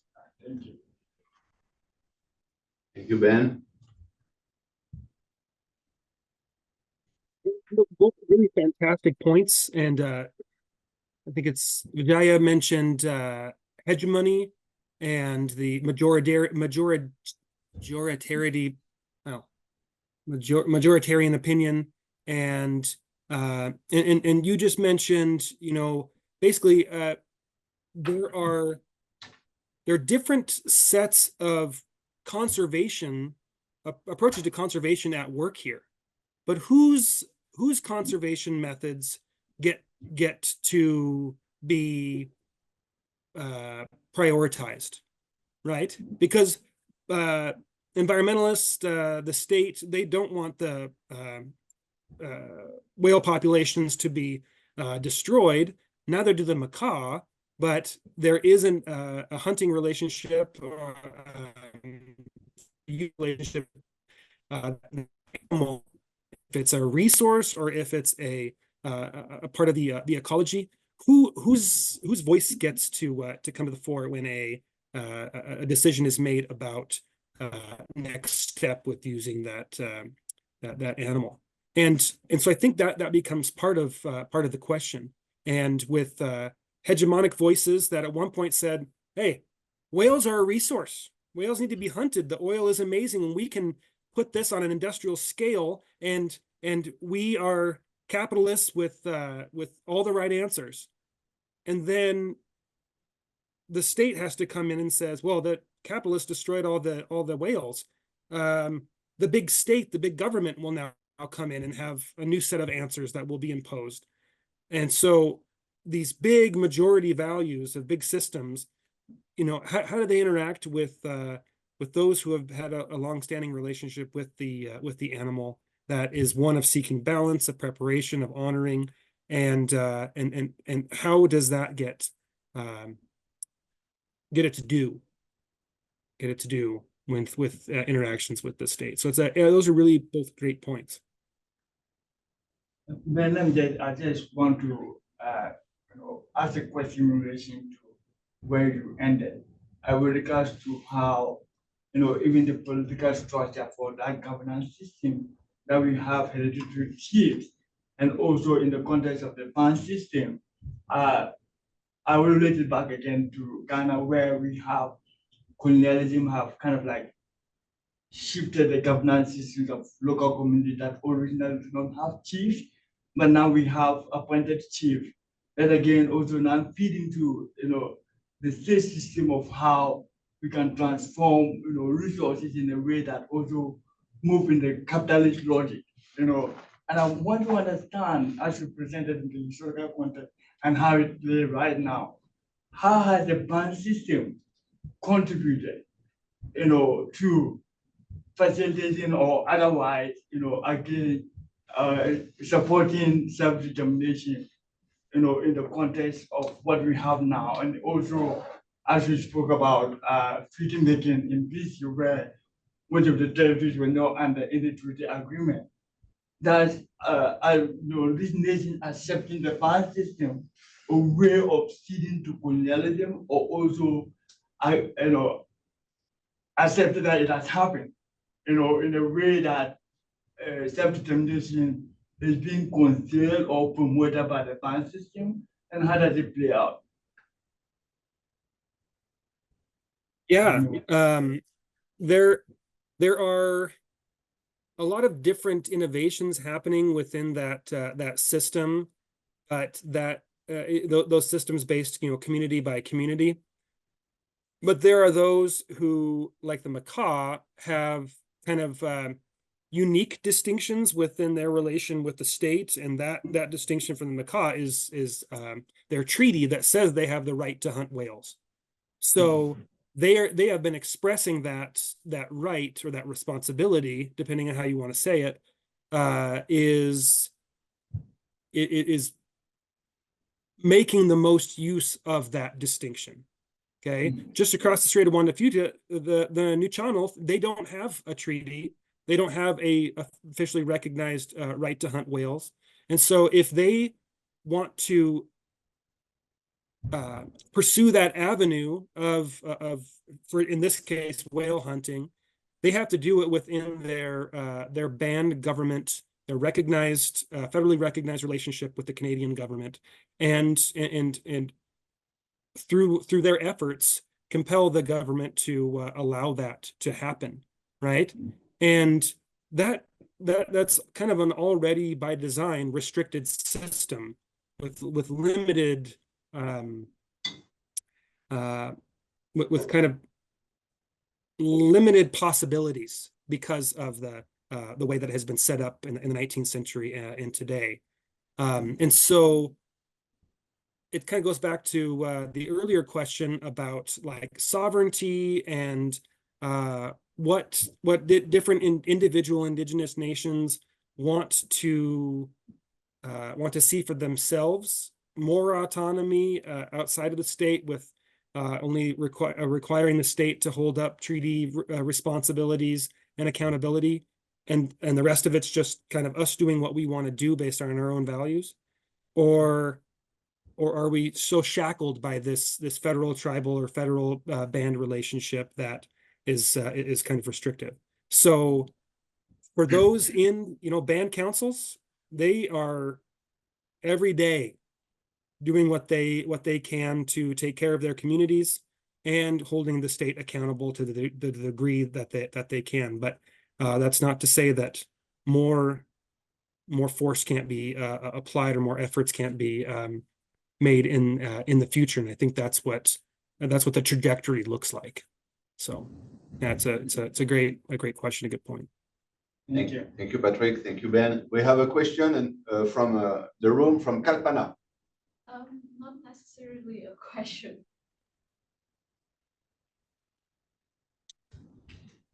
Can you hear me? Yeah, Can yeah. you hear me?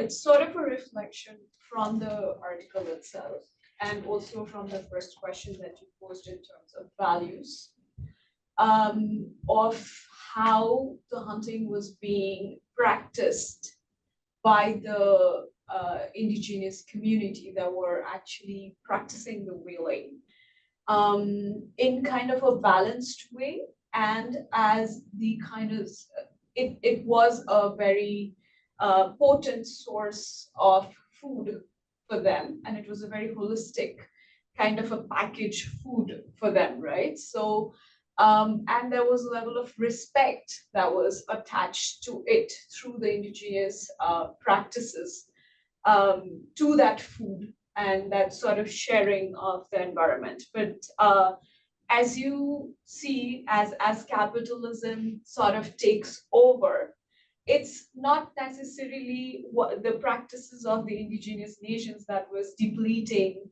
the whale numbers or their quantity, but it was rather the commercialization over a period of time, the industrialization that required those things that started depleting it. So it kind of was turned onto the indigenous nations, and now it kind of justified to tell them, listen, we don't have enough whales, so stop hunting them. You guys are hunting them, so they are kind of getting depleted.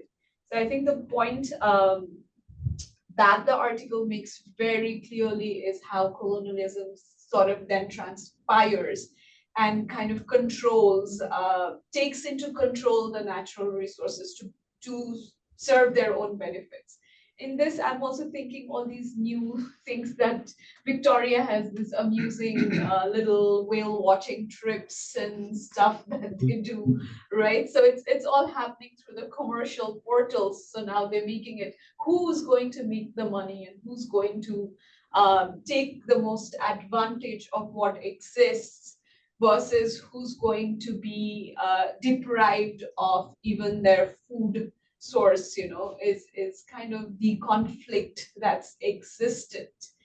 And yeah, like earlier also I talked a little bit about this when Darcy was talking, with how these sort of borders, new sort of distinctions are created, and how people are taken off or divorced out of their natural ecological existence, which they've created for centuries. So I think that was a little bit of my reflection in terms of how the article lays out those conflicts in reading it. Yeah, that's it. Thank you. Yeah, that's a fantastic point. I mean, that's what the macaw are up against, and for the past 20 years, well, no, 25 years basically now, the macaw have tried over and over again to secure a permit to hunt a certain amount of whales with the NOAA, the National Oceanic Atmospheric Association, a federal agency in the U.S., to get the green light to do that. And they just this last year have received the permit to be able to take 3 gray whales a year, and that starts perhaps next year, 2025, that they're going to take their next whale. But again, as you're kind of suggesting, those hoops that they had to jump through, those weren't created by them. That's the big state, that has made it, such a bureaucratic nightmare to be able to do this. And yet they're fighting through, they're persisting, and now it's gonna pay off. A generation later, they get to resume. Maybe there'll be another round of pushback from American or Canadian society, but the macaw clearly have shown that the resolve and resolution to take back their rights, their responsibilities, and their cultural traditions. So yeah, good point. Thank you. Thank you, Calvana, for your reflection, and thank you, Patrick, for your answer. We have in the chat 2 comments from Philippe Monelisi about the First Nations, some indigenous people called the Khoisan in South Africa, and he shared with us the difficulty of the Khoisan tribes, and he shared also with us about the African rhino species, between the black rhino and the white rhino, and the successful cooperation to protect these rhinos from the extinction. So thank you very much, Philippe, for sharing with us all this background of your country. I know you're very involved and you're happy to work with your community. With your presentation, I think we understand better the political approach and the long and intense process of struggle against the imposition of the model of the modern state and the modern international borders. And we also better understand the history of the resurgence of the sovereignty of the tribes or the First Nations on their ancestral territory, which haven't been disappeared. But we also understand the maintenance of the traditional networks between different nations across the borders and their various groups. With, and you mentioned it, the importance of the de Sautel decision, which is it's a very important legal piece for the recognition of ancestral territories all along the US-Canada borders. Here we have the great pleasure to have with us Kara Shaw. Kara Shaw is professor in the School of Environmental Studies at the University of Victoria. Her current research and teaching focus on the social and political dynamics of responses to climate change, with a particular focus on how energy transitions can support communities, local communities, that are more just, diverse, and resilient. And her topic today, the title of her presentation is Reinventing a Region when Conservation Triggers Socio-Political Economic Transformation. Kara Shaw, it's a very great honor and pleasure to have you today with us for the last part of our institute. Welcome. Thanks very much, Ben. And thank you for the invitation. It's a pleasure to be here. It's always a bit strange to drop into an ongoing conversation. So please don't hesitate throughout what what the next hour and a bit I'm going to be talking to you to interject questions or comments or connect this back to other conversations that you've been having over the course of the day, because ultimately we want this to be something that's helpful to you. If I had all the time in the world, I would ask you all to introduce themselves so I know who I was talking to, but I know you've probably already done that to each other, so I won't make you do that now. But I will be keeping an eye on the chat. So if you have questions, you can put them in the chat, those of you who are online, or wave your hand if you want to interrupt me and ask questions as we go. I'm going to start with just a little bit of context, and then I'll give a kind of overview of the plan. So as is glaringly evident, our existing political institutions have really struggled to make meaningful headway in solving some of the most pressing environmental challenges of our time, although they do manage reasonably well with others. One of the key differences between those they manage and those they don't is how well the environmental challenges fit within existing political institutions. So political borders play a key role in this regard. When the boundaries of formal political authority do not contain cause, effect, benefit, and impact of a particular problem, it's wickedly difficult to address it. Climate change and biodiversity loss are really key examples of this. Those who benefit most from the things that cause climate change and biodiversity loss are often distanced from its most immediate impacts, and those who feel the impacts most acutely have little to no access to the levers of power necessary to address it. So this exemplifies the problem of spatial and temporal mismatch with political institutions. Now, mismatches like these are not a new problem. We have lots of examples of cross-boundary environmental issues. However, in past, the scale of the damage or impact has often emerged at a kind of pace that has allowed political institutions to evolve to address it. In the North American context, efforts to address things like acid rain or flooding across the US-Canadian border offer examples of successful cross-border management of these issues. Similarly, as you've already heard, watershed management continues to evolve across, through, and in relationship to borders to address contemporary challenges. Internationally, we see examples where international collaboration has evolved to address a collective challenge as well, things like the Montreal Protocol on substances that deplete the ozone layer. So we're now up against this need again. We need to rapidly find ways to address environmental challenges such as climate change and biodiversity loss, and this both requires and is forcing changes in how political institutions, including borders, operate.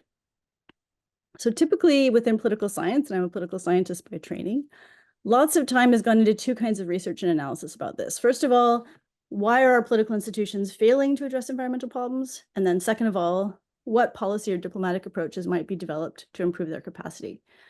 But both of these kinds of research have tended to be taken on from sort of 10,000 feet. So they've looked at kind of good analyses of the problem, where is there a mismatch between political institutions and environmental problems? But then they often assume that we then have to figure out solutions that fit within those existing political institutions, right? So we figure out what policy or diplomatic approaches can those political institutions implement in order to address these kinds of issues. Less research has looked at the question of how are these problems actually already being addressed, and how are these efforts to address them already transforming political institutions? In other words, kind of practice to theory research rather than theory to practice research, kind of crudely speaking. So crucially, there are many examples of places where in the face of failures of existing political institutions, whether because of scalar mismatch, lack of political will, the weakness of those institutions, corruption, or any number of other things. So where there are many examples of where those kinds of failures have caused other actors to step in to build solutions. Some of these solutions have then contributed to kind of actively reshaping those institutions in a variety of ways. This is especially true in the field of large-scale conservation or biodiversity protection efforts. The ones I'm going to talk about today, the efforts I want to talk about today, emerged from a kind of complex socioeconomic political landscape. They evolved over a decadal time period. We're into the third decade now. And they're fundamentally reshaping the regions for the foreseeable future in a variety of ways. And this includes not only the way that life is lived on the ground in these regions, but also how political authority operates in and through them.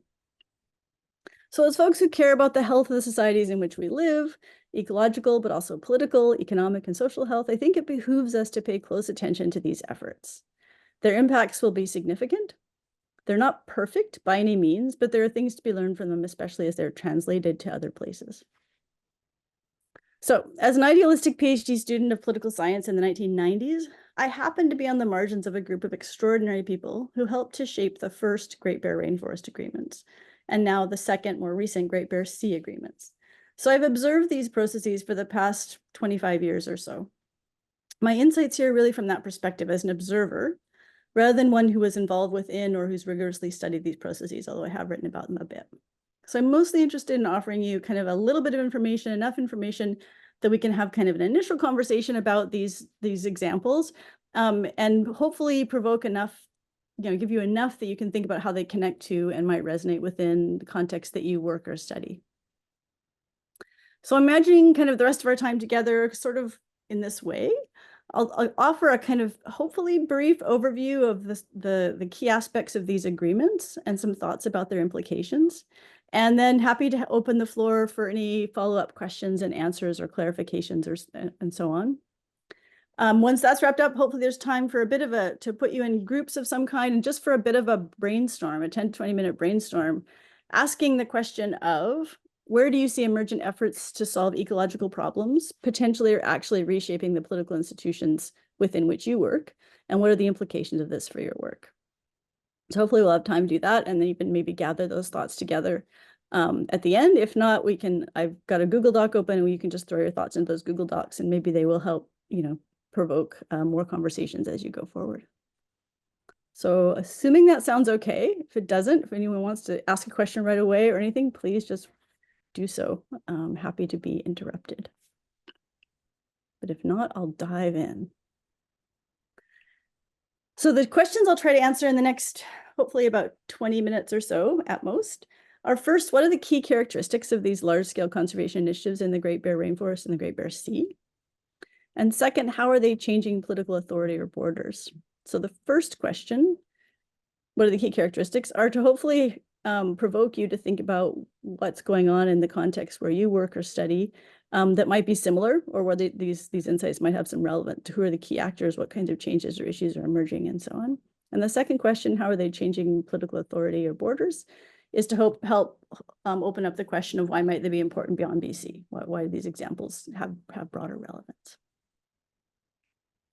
So what are the key characteristics of these agreements? So the Great Bear Rainforest and the Great Bear Sea agreements were, each one is a collection of different agreements, legal agreements, legislation, specific actor-to-actor agreements, and investments that established a kind of conservation framework within a large area. So the land area is about the same size as Ireland. So quite a large area on the central coast of British Columbia. It sort of starts around the mainland, around the northern tip of Vancouver Island, and goes right up to the Alaska Panhandle. So it's quite a large area. And these agreements were negotiated over, like I said, the first one took about 17 years, and then it's been another 10 years or so since and until the signing of the Great Bear Sea Agreement, which just happened last month. So took a long time to find to develop these agreements. And these agreements themselves established a conservation framework.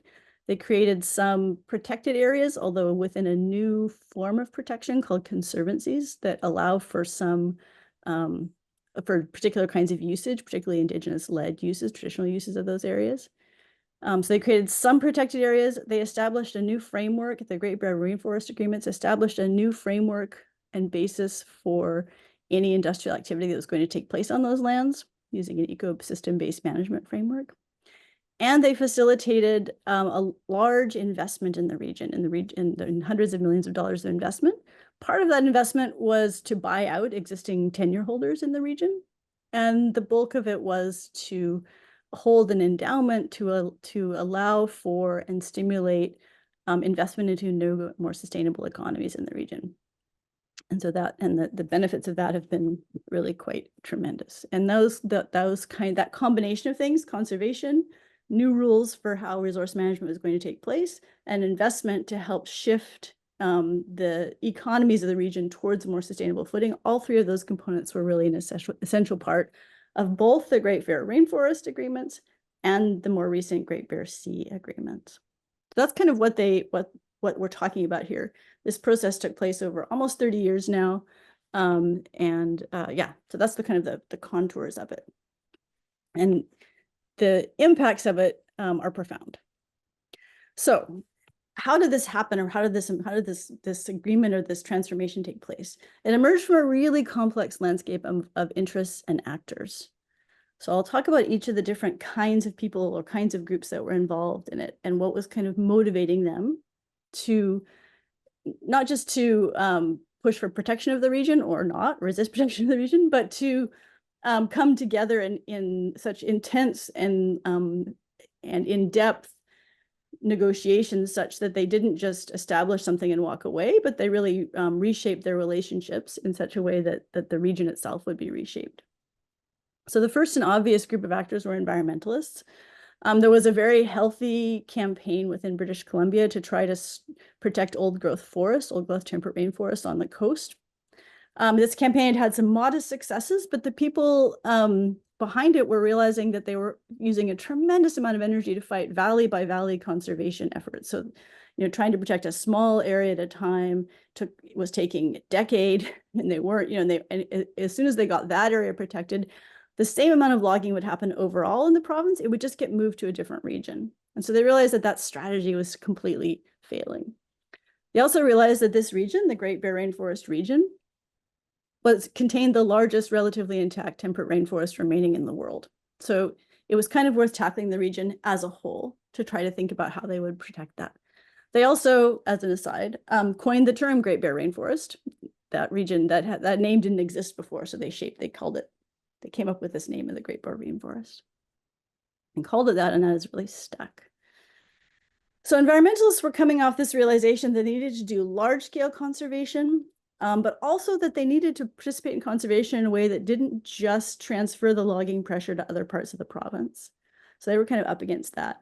Within that group of environmentalists, or informing that group of environmentalists, there were international conservation organizations, large-scale international conservation organizations, that had begun in the decade previous to realize that rather than negotiating with governments, the quickest way to ensure conservation outcomes was just to buy huge tracts of land. And they've been down, particularly in Chile, doing this, just buying land, like hundreds of thousands of acres, really, of land.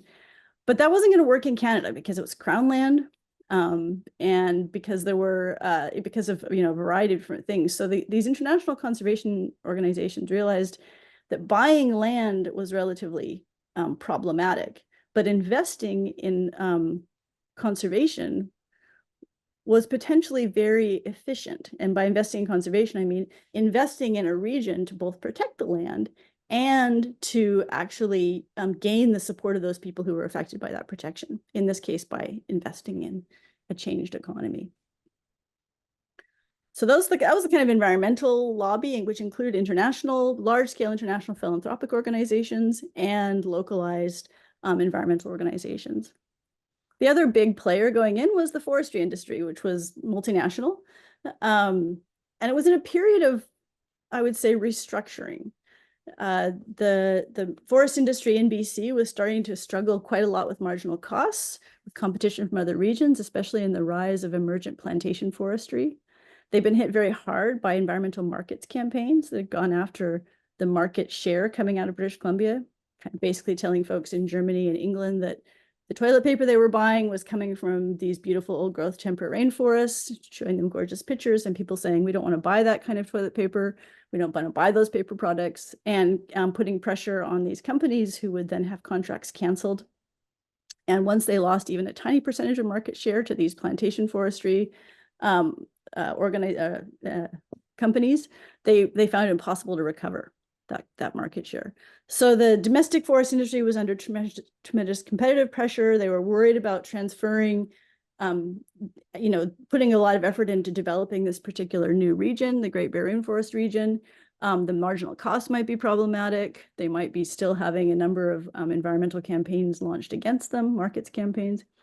And finally, First Nations in the region, or Indigenous people in the region, were kind of becoming to be resurgent. And forestry was realizing that if First Nations weren't on side, they were going to have an increasingly difficult time logging in that region. So the forest industry was fighting very hard for its interests, but it was also in a vulnerable position. And the question of whether it made sense to stay invested in that region was real, and that evolved over the course of the negotiations.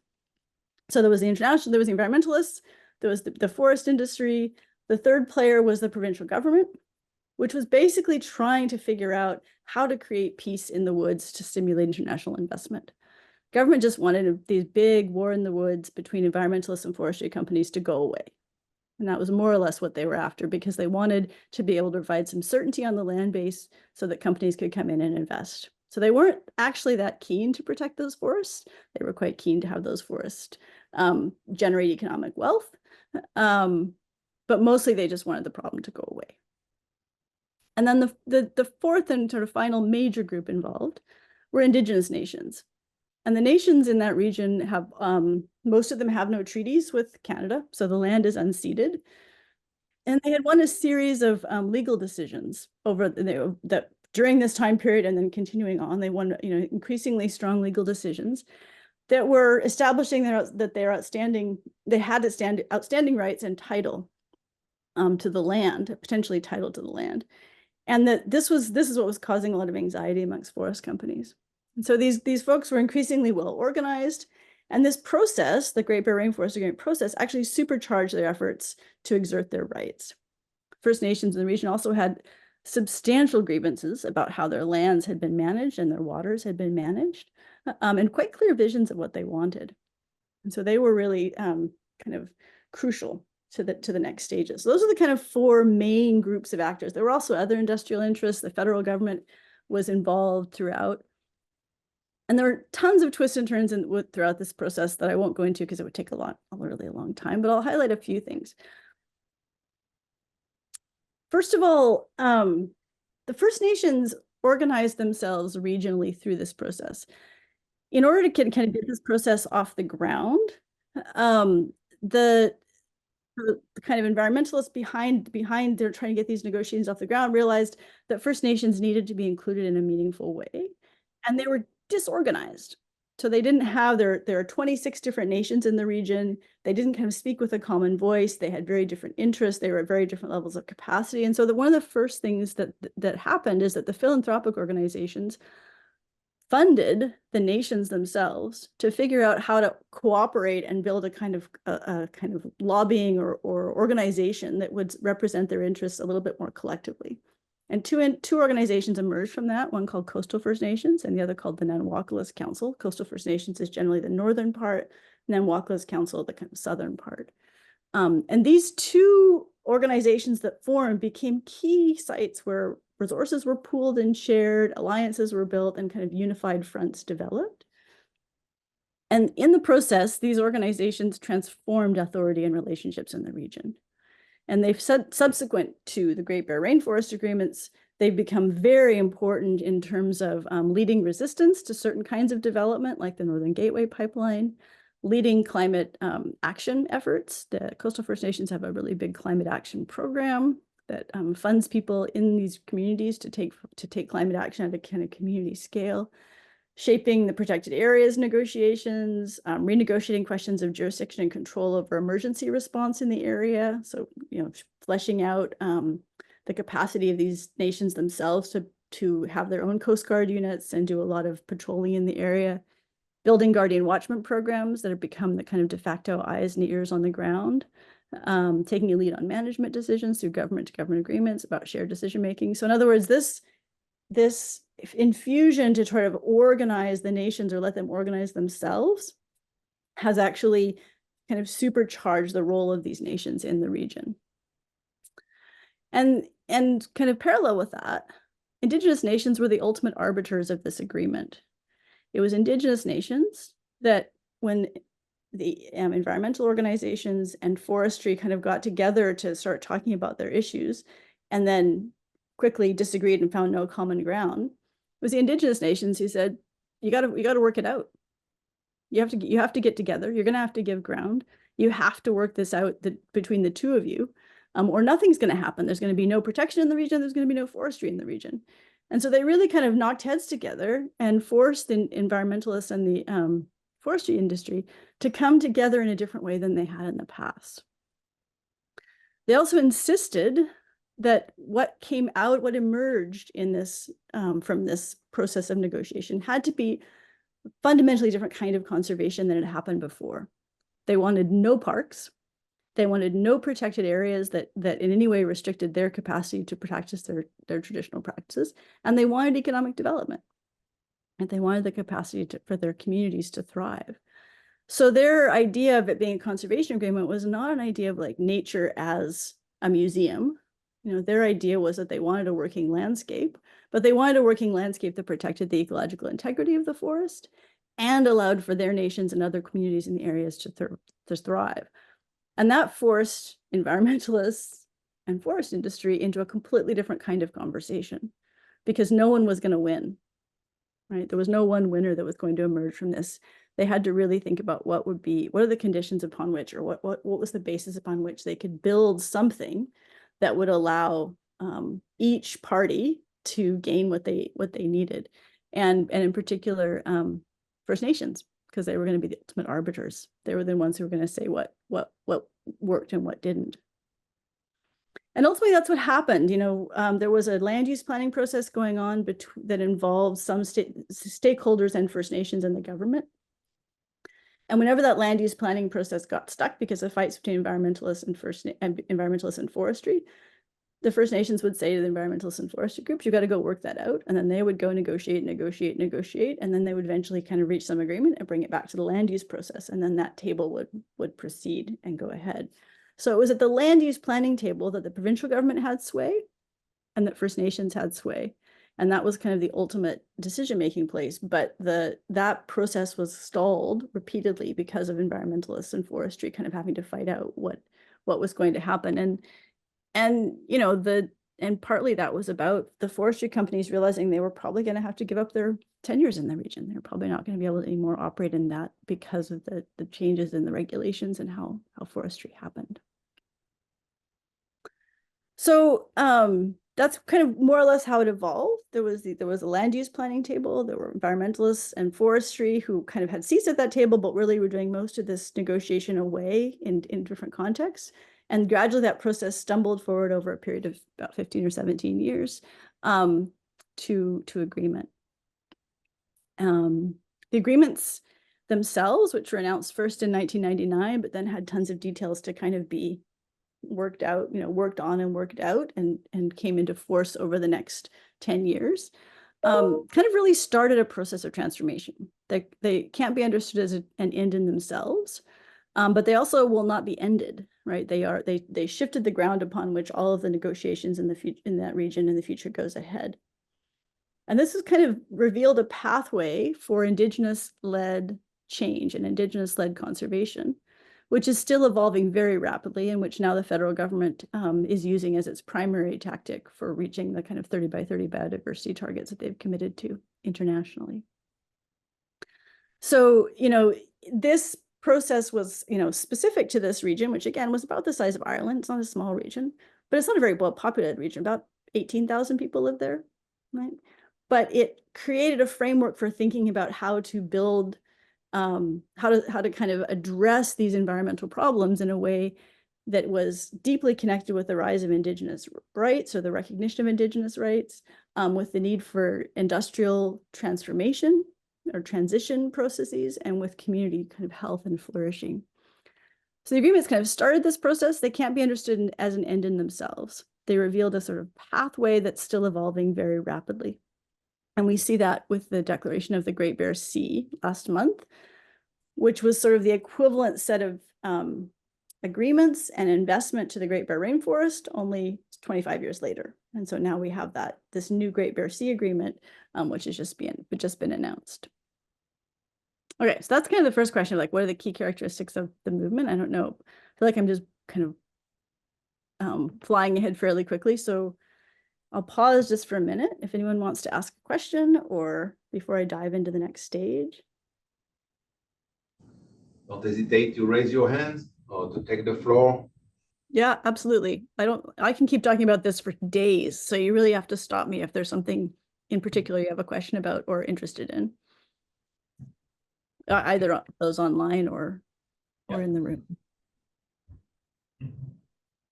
Now I think you could continue. Okay, I'll keep going then. All right, so the second question I want to answer is, how are these examples of conservation work actually changing political authority? So what's the connection between the kind of desire for conservation and how political authority operates?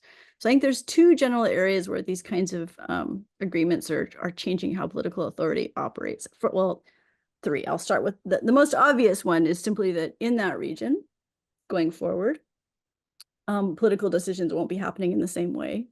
And those include decisions about resource management, but they also include more broadly decisions about authority, jurisdiction, enforcement, and so on. So that's the kind of take-home message, but how? So what does that mean?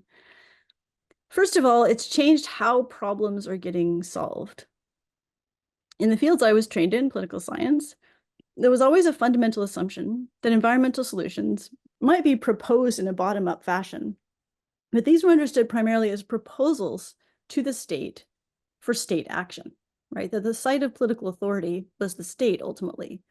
So these movements were understood as primarily efforts to influence the state to exercise its authority differently. Right? That's primarily it. They were understood as sort of like supplicants, almost coming to the state and saying, you need to do this, or you must do this, or you're going to be kicked out of government. But the assumption was always that the state was the person or the site that held that authority. But the role of the state and the way that political authority was exercised in these examples is quite different. Political authority here is being reconstituted in and through these processes. The state is a crucial actor, but it's by no means the driver or ultimate decision maker.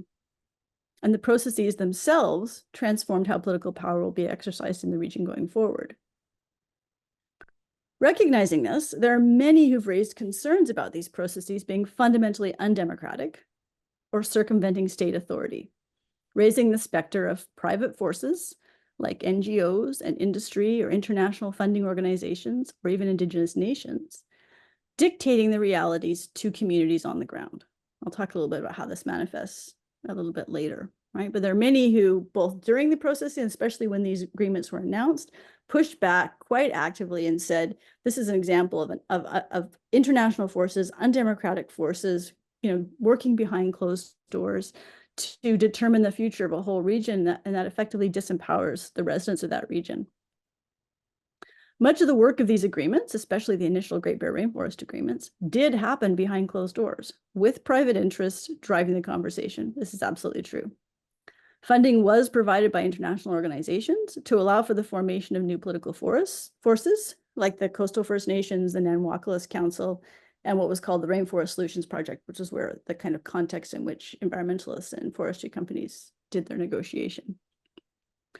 Agreements, in other words, were reached, crucial agreements that determined the future economy of the region were reached outside of any forum where elected officials were present. So there is a kind of question, and again, some commentators have raised this question about these agreements. Was this fundamentally a kind of coup by industry and environmentalists that was undemocratic in its foundation? In my view, these critiques are a little bit overstated. Frequently, in the end, the provincial and federal governments also did have to agree to these things. They had to pass the necessary legislation to create the conservancies. They had to allow for the kind of investment to happen. They had to buy out the tenures of the forestry companies and mining companies who were affected, and so on, right? So ultimately, there was the state had the capacity to influence the conversation, and the state had to approve of the conversation. However, these critiques do point to a different role for the state in managing economic development, economic transition, social justice, and ecological issues. And these has direct implications for emergent challenges, such as transitions away from fossil fuel-based economies, right? So we're now facing, because of climate change, the need for a similar rethinking of whole regions, of the economies of whole regions. And if we're going to, and what the kind of take home from the Great Bear Rainforest example is, there's no need to sit around and wait for the government to solve these problems. That actually, the way that this, this very successful example of an economic transition initiative that not only transitioned an industry out of the region, but also reestablished political authority and created the conditions for those communities within the region to thrive, that was not driven by government, and it was not subject to state authority, right? So it provides an example or a model for people in other places to use in terms of thinking about where you have a gap or a failure of political authority. Here's an example of a process that demonstrates how you can reach an agreement around and facilitate a transition in a way that basically ends up presenting to the state a solution that it can't say no to, right? Which is essentially what happened in this region. And so all of the relevant parties in the Great Bear Rainforest and now the Great Bear Sea Agreements are now taking the lessons that they've learned from this long process and being asked to kind of speak about them in different parts all over the world. It's become an example that's become quite well known. And they're being asked to build similar solutions elsewhere. So regardless of whether you think this was a good idea or not, this is a kind of, this has become a model going forward for how to actually facilitate transformation, especially when you have a situation where the state is essentially fundamentally captured by a particular industry and therefore is unwilling to make the kinds of changes necessary because it doesn't feel it can politically survive the disruption that would be caused by tackling an industry. So those of you who live in other parts of Canada might already recognize something familiar here. So in that first sense, in terms of the process of how these big, large-scale transformations can happen, I think the Great Bear Rainforest provides a key model. It also provides a model for the fact that this was not primarily about conservation because of the influence of First Nations. This was about economic transition. So this wasn't a how do we create a big park agreement? That's absolutely not what happened. It was a completely different kind of conversation than conservation decisions sometimes had been in the past. And that model, I think, is again the one that's proving to be much more powerful than the sort of sordid history of past conservation initiatives where people kind of went into a region and said, oh, this is a really spectacularly beautiful region, and we're just going to put a fence around it and protect it and not let any economic development happen in those regions, and in fact, kicked out the people who were in those regions. The First Nations involved were simply not going to let that happen, right? So it provides a model in both process and in both content. Secondly, how has this changed how political authority works? What's emerging from these processes is a new arrangement of political authority, although we're still in the emerging phase. It's still evolving constantly with every government-to-government agreement between First Nations and the government and the state. Like each new initiative continues to involve how political authority is operating. It's not clear where those transitions are going to end. Although the federal and provincial governments are still very much in the mix across the region, neither can assume any longer to make unilateral decisions about a wide range of resource management issues and questions. I don't want to overstate that. It doesn't mean they can't exercise unilateral authority. We have examples of decisions going ahead in the region in opposition to Indigenous leadership in the region. And we have examples of government use of force on the ground to defend those decisions, including militarized responses, harassment, arrests, and so on. So it's not that they can't act unilaterally, but the norm now is increasingly one of collaborative decision-making between First Nations and the relevant government, with emergent protocols and agreements for engaging and making decisions that are changing not only the processes for decisions, but also the outcomes. So that's what we see in the emergence of the Great Bear Sea agreements. We see suddenly not only provincial authority being challenged and reshaped, as was happened in the Great Bear Rainforest agreements. We see in the Great Bear Sea agreements these government-to-government agreements and collaborative management decisions about large areas of the ocean in this case, extending to federal jurisdiction, because oceans and fisheries are federal jurisdiction. So in other words, the how of government in the region has shifted permanently. Still shifting permanently. The economy of the region is also quickly shifting and will continue to do so. The large forestry corporations have all pulled out of the region, and there are smaller corporations operating there and indigenous nations who would like to strengthen their presence in the forest industry as well. And the same is true around shellfish, aquaculture, around ecotourism, and it will now be the case around fisheries as well. So the economy of the region is quickly shifting, and it will keep doing so, although like everyone else in the world, they cannot build their own economies in isolation from the realities of a globalized economy. And this poses very real challenges when you have a resource-based economy. It's not clear whether there can be a profitable forest industry in light of the requirements of ecosystem-based management on the one hand, and the need for competitiveness in the marketplace for the other. Similar challenges are going to appear for all of their targeted economic development initiatives, with the exception perhaps of ecotourism, where they have an unparalleled resource that doesn't really compete as directly with others. But in terms of fisheries, shellfish, manufacturing, all of those things, on the one hand, they want to create something that's more sustainable. On the other hand, more sustainable is more expensive, and they're competing in an international marketplace. So it's tricky, really tricky. Indigenous people are still in competition with extractive economies and other local residents as they shift the economies of the region. This is a fraught process. So in some cases, they're taking over industries that have supported other families, settler families, for generations. In some cases, they are now the employers, and settler folks are the employees. In some cases, there are others, outside interests, who own the rights, particularly in fisheries, and who are still extracting resources from the lands and waters, or acting towards the lands and waters in ways that Indigenous nations believe compromise their rights and title. So it's not a paradise here. There's a lot of social disturbance and upheaval that's happening, and as these kind of new economic realities are worked out. Some of these situations are inspiring a backlash, quite a strong political backlash. Many non-Indigenous people in the region feel that their governments have deserted them by making these agreements, in the practice, taking away their capacity to make a livelihood. Although forestry companies' rights were bought out, their tenures were bought out, for example, their employees' livelihoods were not. Right? So now many feel that there's no one looking out for their interests.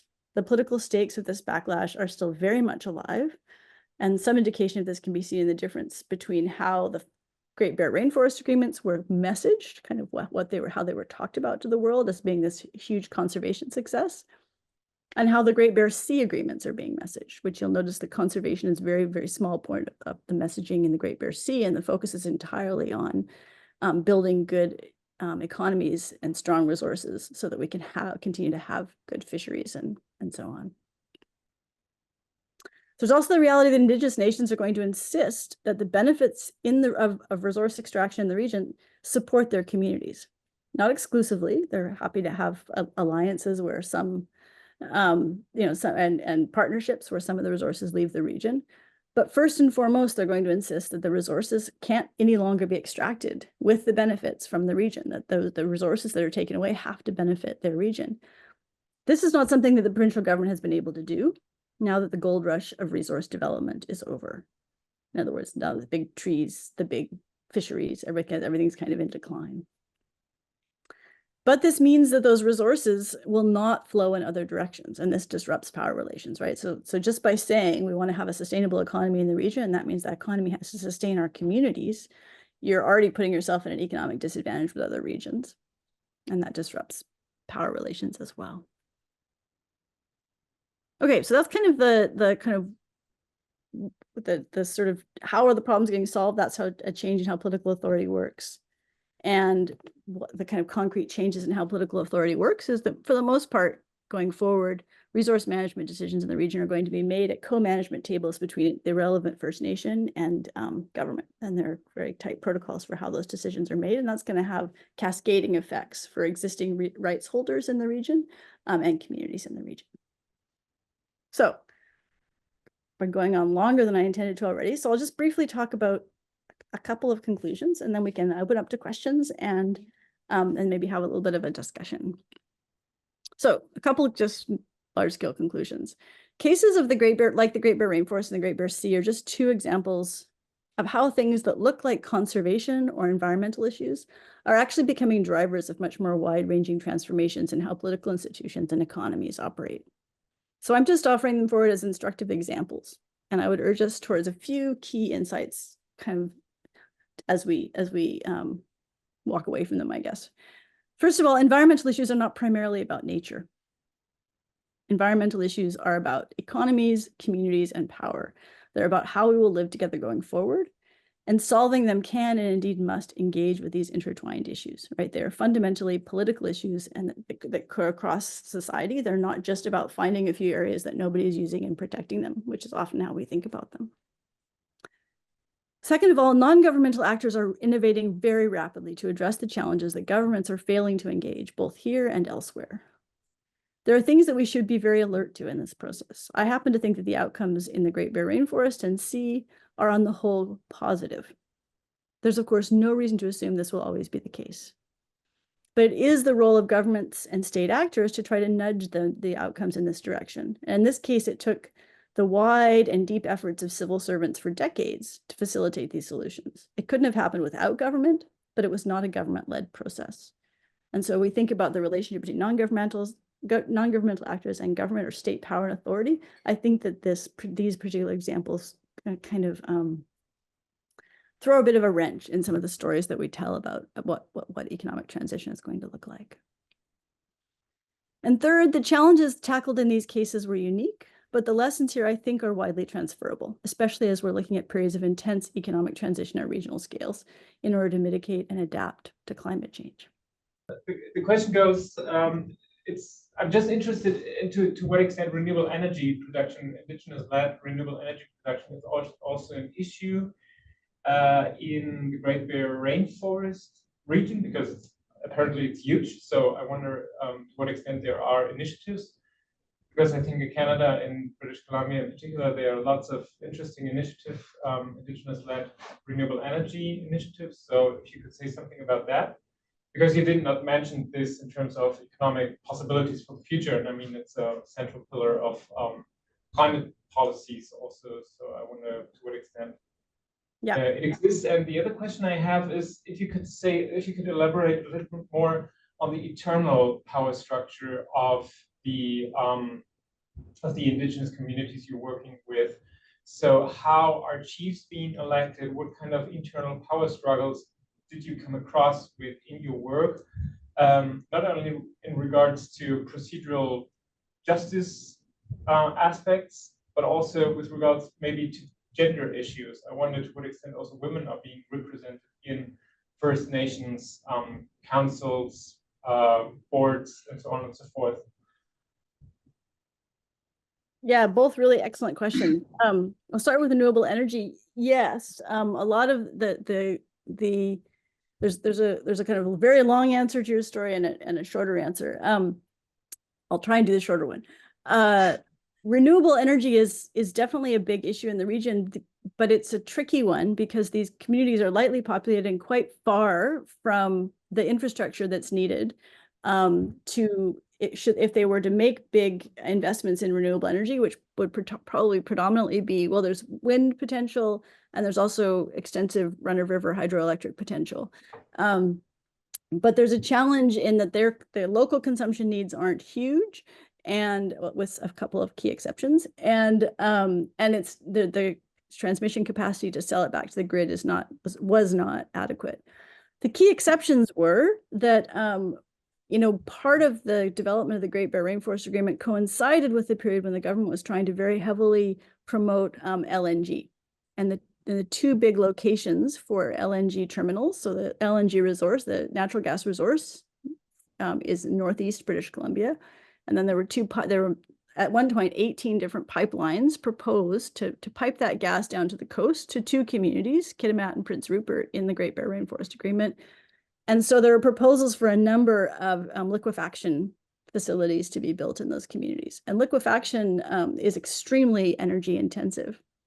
And so there was a period of time and a series of agreements around a proposal that First Nations build and operate the renewable energy plants that would supply those facilities with the energy, so that they could actually claim that it was green energy, because renewable energy was being used to sort of do the liquefaction process to turn the natural gas into liquid to be put on tankers to be shipped out. Those agreements, and so that was it was a really key component, really politically important, because what that represented was a possibility for First Nations to benefit from large scale industrial development in a way that they hadn't ever in the past in the region. Those agreements fell apart for reasons that have to do primarily with kind of provincial government commitment, and also to the fact that the LNG resource is already marginally priced quite a bit higher than other LNG resources. And so the additional marginal cost of renewable energy development generation was going to make it less competitive. But the nations up and down the coast are eager to develop renewable energy resources. And the question kind of that is posed is around access to infrastructure capacity for transmission. So that's still a little bit up in the air. Many of the nations are also remote and aren't connected to the grid at all. So their capacity, any renewable energy development they did would just be for their own purposes. But you also have these really weird legacy situations on the coast. This community called Ocean Falls that's kind of up by Bella Bella that has a large dam and used to have a large community there that for forestry production and milling. There was a huge mill there. At one point in time, there were I think 8,000 people living there.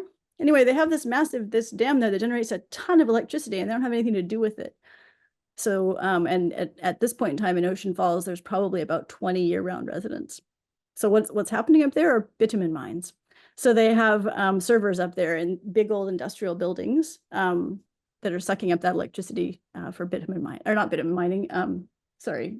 Oh God, I've just forgotten. You know, good grief.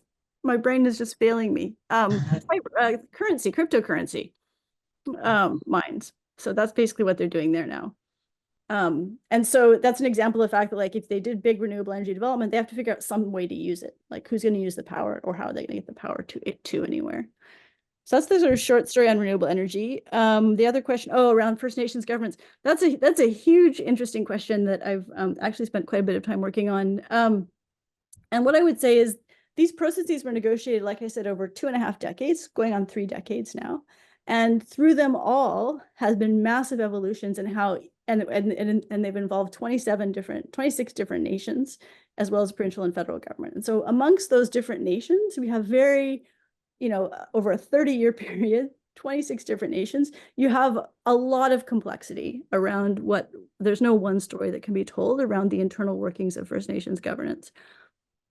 Almost, all of them are struggling with the legacies of imposed elected governance in relationship to hereditary and traditional modes of governance. In some cases, they have kind of merged and are working really well. In some cases, they're in tension. In some cases, they merge and then they're in tension again. It's very, very complex.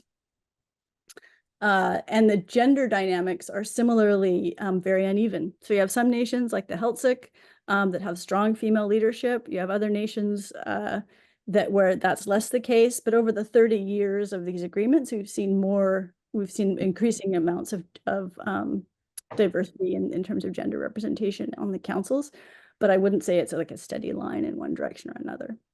For the most recent Great Bear Sea agreements, just to give a sense of that complexity that were just declared, there had to be legal agreements about how co-management would happen for each of the 17 nations. So each of the 17 nations that signed the agreement has their own agreement with the provincial government and their own agreement with the federal government.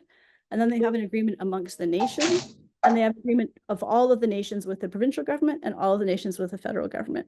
And so those levels of each of those legal agreements, that level of complexity is an indication of the diversity of the nations, like what they desire different things, and they had to unify on certain kinds of things. So you can see why it's difficult to tell sort of one story about it. But there's just, yeah, there's tons of variation within each nation or within the nations and across time within each nation. So it's difficult to tell a kind of unifying story, but the process of having to participate in these agreements and the capacity that was delivered to those nations to let them participate in these agreements has been very helpful in shining a light on those kinds of the governance challenges within the nations and giving them capacity to kind of tackle those challenges, I would say. Thank you. If I'm allowed, a quick follow-up question regarding renewable energy. Since you mentioned one example with lots of excess energy and another example, or you mentioned in general remoteness, which is in general a case or an issue in Canada in terms of energy production and energy use in off-grid communities. Isn't green hydrogen being discussed in that region? Because I think in British Columbia in general, it is being discussed in terms of also indigenous green energy, since green hydrogen has the advantage of tackling the challenges of remoteness, of getting rid of diesel dependency, and also of using excess energy. So I just wonder if that might be an issue of that region. Yeah, I think it is being discussed. So I'm also part of a grant called the Accelerating Community Energy Transition, large scale $87 million grant that's taking place primarily in northern BC and the Yukon around trying to get these remote communities to make the energy transition. And green hydrogen is certainly part of those conversations. It's not an area that I'm directly familiar with.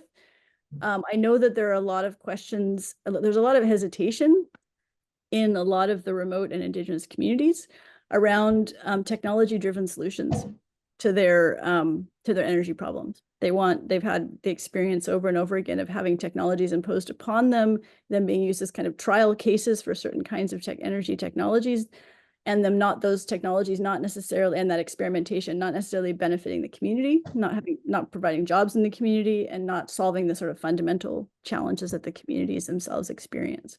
So there's a lot of hesitation in a lot of communities around technology-driven solutions when they have really core challenges, like a lot of the nations up there have chosen to invest heavily in putting heat pumps in all of the houses on the reserve. But there's no one to service those heat pumps.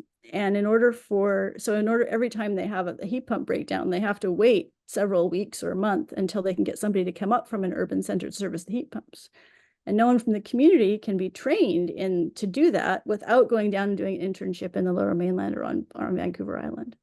So there's a very simple thing. It could be a good job in the community. It would increase energy security and so on. If they would just find a way to have a training program up in the north that people are online so that people could learn how to do that and service heat pumps in their community. Those are the kinds of solutions that a lot of nations are bringing forward, a lot more interested in than the large scale green hydrogen, in the sense because they're so remote, they know they won't be able to necessarily sell that hydrogen, and they would rather have solutions that actually will bring jobs and benefits to their community and allow them to be more self-sufficient. So there's a real tension around technology-driven solutions in these communities, but it is part of the conversation for sure. Thank you. Mm-hmm. Thank you, Cara. Thank you, Benno, for your questions. Do we have other comments or the thoughts or the remarks from our students online? Not hesitate to use the chat, please. Okay, we have one question. Please, Karak, could you remind us what were the key conditions that allowed the creation of this eco-region? Yeah, it is. Yeah. I think I would say that it's a convergence of three primary things. One, it was an environmental movement that focused in very tightly on what was unique and valuable about the region, which was that it was the last remaining large, fairly intact temperate rainforest ecosystem in the world. So there was a strong agreement in the environmental community that this was an area that merited a sort of really sustained and ambitious effort to try to protect that was the only opportunity there. So that was, I think, the first thing.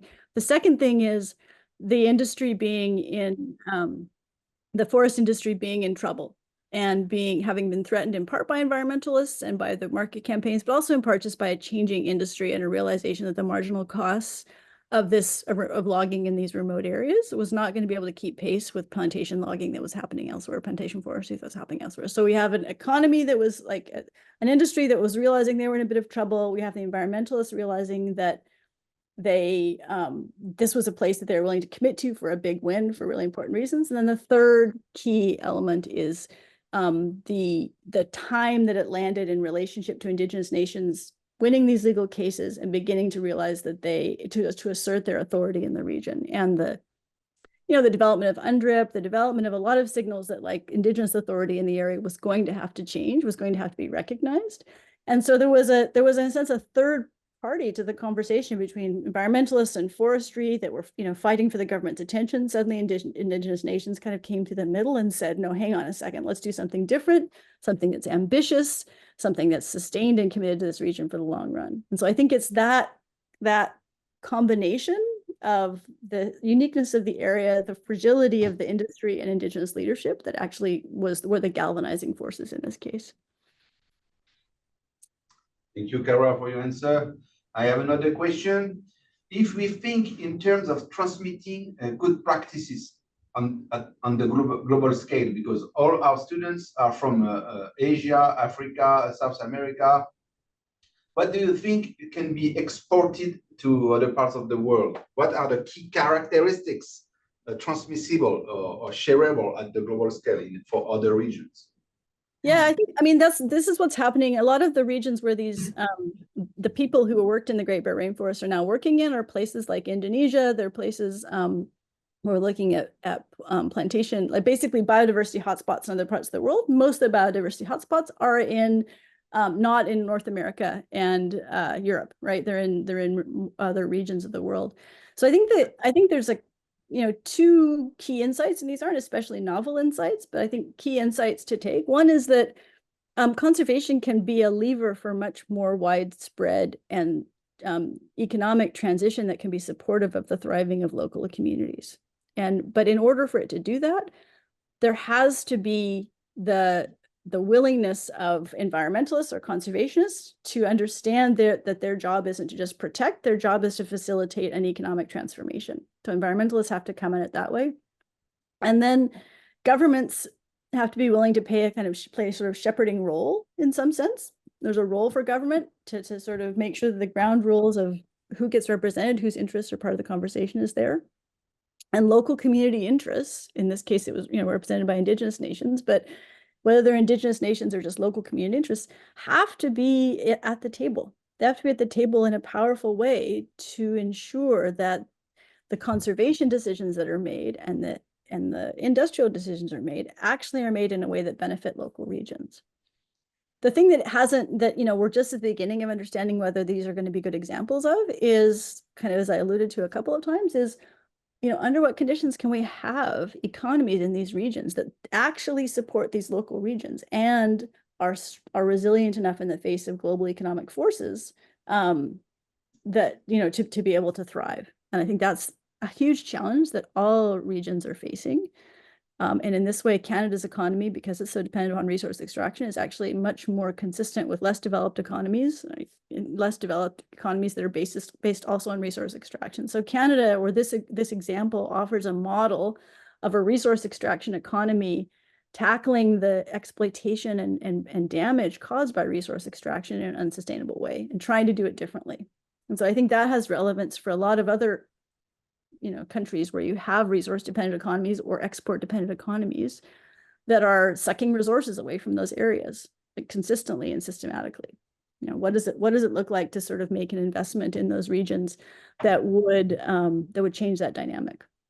And that's a huge question, but I think the Great Barrier Rainforest agreements provide one model of a potential set of strategies that could be used in those kinds of contexts.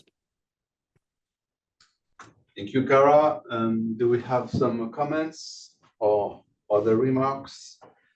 I have another question for you, Cara. Thank you for your answers. The last previous days, the last institutes, we were speaking about the sovereignty of the indigenous peoples over their land territory, but also over their maritime territory. It was a discussion 2 weeks ago with Andrew Ambers, who is a member of a First Nation at the top of the Vancouver Island. But in terms of political ecology or legal ecology, are these legal and political innovations, as the Great Bear Rainforest or the Great Bear Sea, are they vehicles of sovereignty for the indigenous peoples, despite the presence of industries?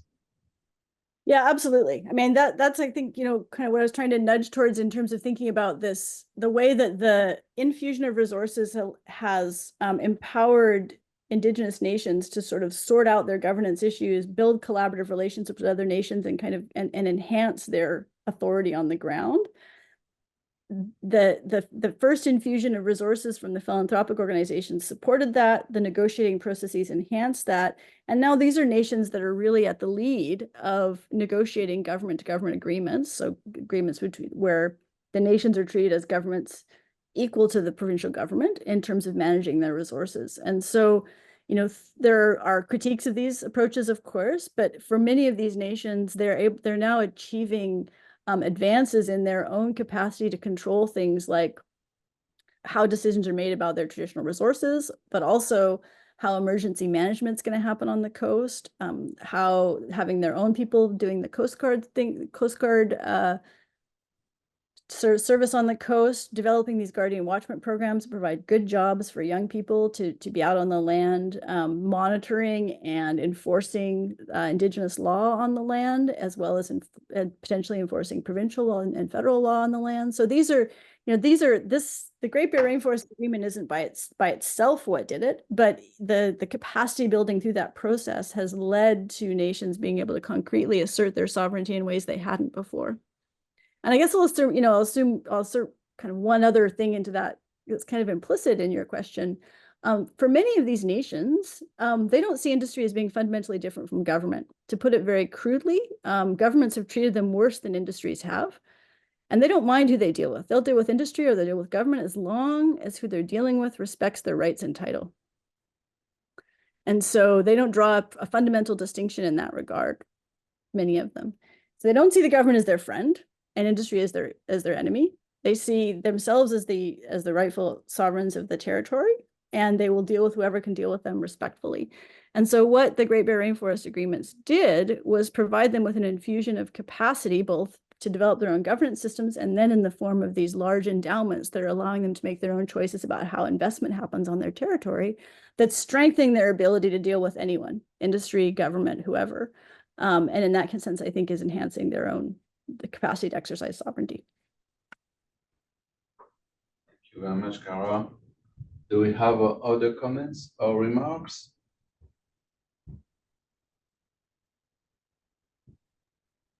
Can you hear me? It's Oliver here. Yeah, Oliver, you have the floor. I'm a bit of an interloper, Cara. I was there yesterday bringing forward some of the work on transboundary water governance, and I was able to participate today as well. So thank you. You did a wonderful talk. I haven't heard all the details, so I really appreciated it. But there's one little piece that I wonder about, because it's similar in the way of transboundary water governance. And in your opening sort of commentary, you emphasize this sort of almost like circumventing of state power. And I am just wondering about that a bit, I guess, because I can see how sort of in hindsight, we can see how the various forces and arrangements and the agreements were kind of set out in advance and then sort of presented to government. So you could say, okay, they were circumvented, but you also note that in the end, government is the one who has to agree. And so I'm wondering, in any nuanced or sophisticated arrangement, whether we're talking about water agreements, whether we're talking about transboundary water agreements, I mean, in the last 25 years, government simply does not lead on anything that isn't just straight economic. So Site C, they might lead, but I even would question that, but I don't know it well enough. But on anything that is water sustainability planning, that is region, that is place-based, transboundary, it really is a collection of forces, often environmental, but not always, using economics. Sometimes it's local government. It's often, it's certainly in BC, Indigenous. And so a bunch of this sort of preliminary work is set out, and then it is presented to government in various methods, front door, influence-based, so that government kind of buys in. If you look at any of the water sustainability planning or any advanced land use planning, the kind of prior agreement, prior consensus is already built. Am I misreading that, or are you saying that perhaps something special, or maybe this was the first case where this kind of tactic of situation building and then government's role sort of enters later? I guess I'm doubting the capacity of government to be a leader on any of this, anywhere, anytime in the last 20 years. Yeah, no, I think you're 100% right on that. I think if there's anything unique about the Great Barrier Rainforest agreements that I see, and this isn't inconsistent with what you're saying at all, it's that I'll put it in an extreme way and then I'll walk it back a little bit. Governments wanted forestry to continue in that region.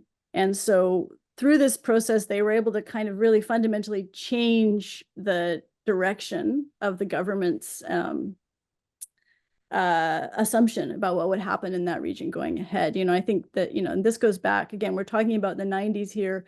We're talking about the ways that, the royalties from the forest industry were still fairly essential to government coffers. There was a real reluctance to raise taxes. So there was a kind of a reluctance in the government, I think, to see a win there that would reduce forestry revenues from the region. So I think it maybe was an example of a bigger of those forces that you're describing, forcing the government a little bit further than it wanted to go, quite a bit further than it wanted to go. Maybe that's true also in the water sustainability and governance cases. I just don't know those cases as well.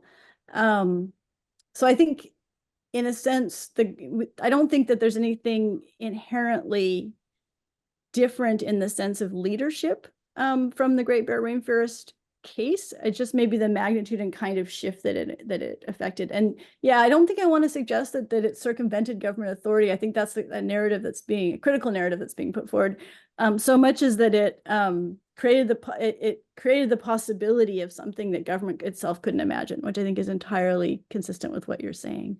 It allowed for something to happen that government didn't have the leadership or the vision to do, and the momentum for that came largely from, to be honest, international philanthropy, the capacity to kind of let that solution emerge in the way that it did. So, part of what I'm speaking back to, both in the article that I suggested for today and in the conversation, is part of what I'm speaking back to is my own training as a political scientist. And political scientists just, they just really want to see the state as the center. And I think that the Great Bear Rainforest agreements could not have happened without government. Government was involved all the way through, but they were not driving the change. And I think that's, really consistent with what you're describing. And just to follow up there, I think you're bang on, because in the examples that I'm more familiar with, I would say government might not imagine it because it kind of lacks that sort of imagination power, but it was in a comfort zone. So I think what's really interesting here is how you suggest these particular forces working together to put government in what would have been seen as a very uncomfortable, very unlikely zone. So I think that does make it quite novel. And the other piece, which I'm sure might be for a future conversation, this role of external resources is so significant, right? Because as you suggest, the building of that indigenous, and I'm not going to say capacity because that's not the right word. They always had the capacity, but the ability to organize and elevate the role of indigenous authority through a series of cases and the longevity over decades really is part of the sort of crowbar that cracks the thing open, that is unusual because in smaller cases you just don't have that investment to do that. It's just so hard to do. It takes so long and it takes such sustained focus. Yeah, absolutely. I would agree. I mean, I think that what, from the kind of worlds that I came out of, what was transformative in the Great Bear was Indigenous leadership. And that Indigenous leadership, the capacity was there, but the sort of sustained ability to focus on it and realize that authority and bring it forward wasn't, or hadn't been in the past. And this was its moment. And what it did for, in terms of the model that it developed for environmental campaigns or conservation campaigns, I think it really kind of turned them on their heads a little bit in a way that I think is really positive. That's great. Thank you so much. We'll catch up soon. Thanks, Oliver. Yeah. So I know you're limited in time now because you have another thing starting soon and you need a break. The question that I guess leave you with and ask you to think about, and maybe if you have time at some point in time to talk about, is whether you see in anything that I've talked about in your own context, the potential for these kinds of problems, the way that they're being worked on to kind of affect changes in the political institutions or the processes that you work within. So what are the implications of this case potentially for wherever you're working or whatever region that you're operating within? And I would just love to hear that. And we don't have time to talk about it today, but I would love to hear your thoughts on that, because I think that it's easy to get myopic in the work that we do. And so I can look at the Great Bear Rainforest Agreements and think that they're amazing and important everywhere, because when I go look at other places, I see the potential, but I would be interested in what other people see when they look at these agreements, and whether when you look at your own context, you see examples that you could build on there. That would be interesting. Thank you very much, Karasho, for your presentation. I think Vijaya is, before concluding the session, maybe Vijaya, if you could share with us your okay, now she can't participate because she has difficult network, but she wrote on the chat that the session is very interesting to serve the developmental and administrative needs. Different indigenous of ecoregions are being built in India too. Mm-hmm. One of the students have reflected on your questions. Thank you. That's interesting to know. I think there are so many innovations happening in lots of parts of the world that we don't necessarily hear about. So it's good to share these successes. Okay, I was just. I have a question from Ben or comment. Yeah. Ben from the room. Yeah, I just really want to talk about something that I know about what's happening in Ghana in the context of how multinationals are buying huge amounts of land, volumes of land to kind of like invest in agroforestry, that they plant a lot of trees, but not though it's contributing to conservation and issues of environmental sustainability. But then the main focus is kind of like they're building that as an economic venture to engage in carbon trade, and that again goes to displace the local communities from engaging in their farming activities. And we even have instances where this multinational, they actually come and buy the land, but then they have trees that are owned, and they actually decide to clear those trees because they feel like those trees are not actually what they are looking for to invest in. And then they build, they set up that new reforestation project that bring up new trees, but their aim is not to, it's actually an investment mechanism that they can use that as a means to engage in carbon trade, with where they're coming from in that way. So they are moving from the, let's say, mostly in the global north into the country to invest in that way, and then also use that as a leverage to come back into the global north in that way to engage in the carbon trade. So I kind of like see it kind of like in one way trying to promote environmental sustainability, but then in another way there's also a social implications that also goes to affect the local community beyond what their aim is to do in the context of environmental sustainability. Yeah, thank you. Yeah, that's really interesting. I had a little bit of noise on the line, so I might not have quite gotten all of it, but I think we have so many decades of failed development policies where there are kind of solutions imposed on communities from outside that are inappropriate.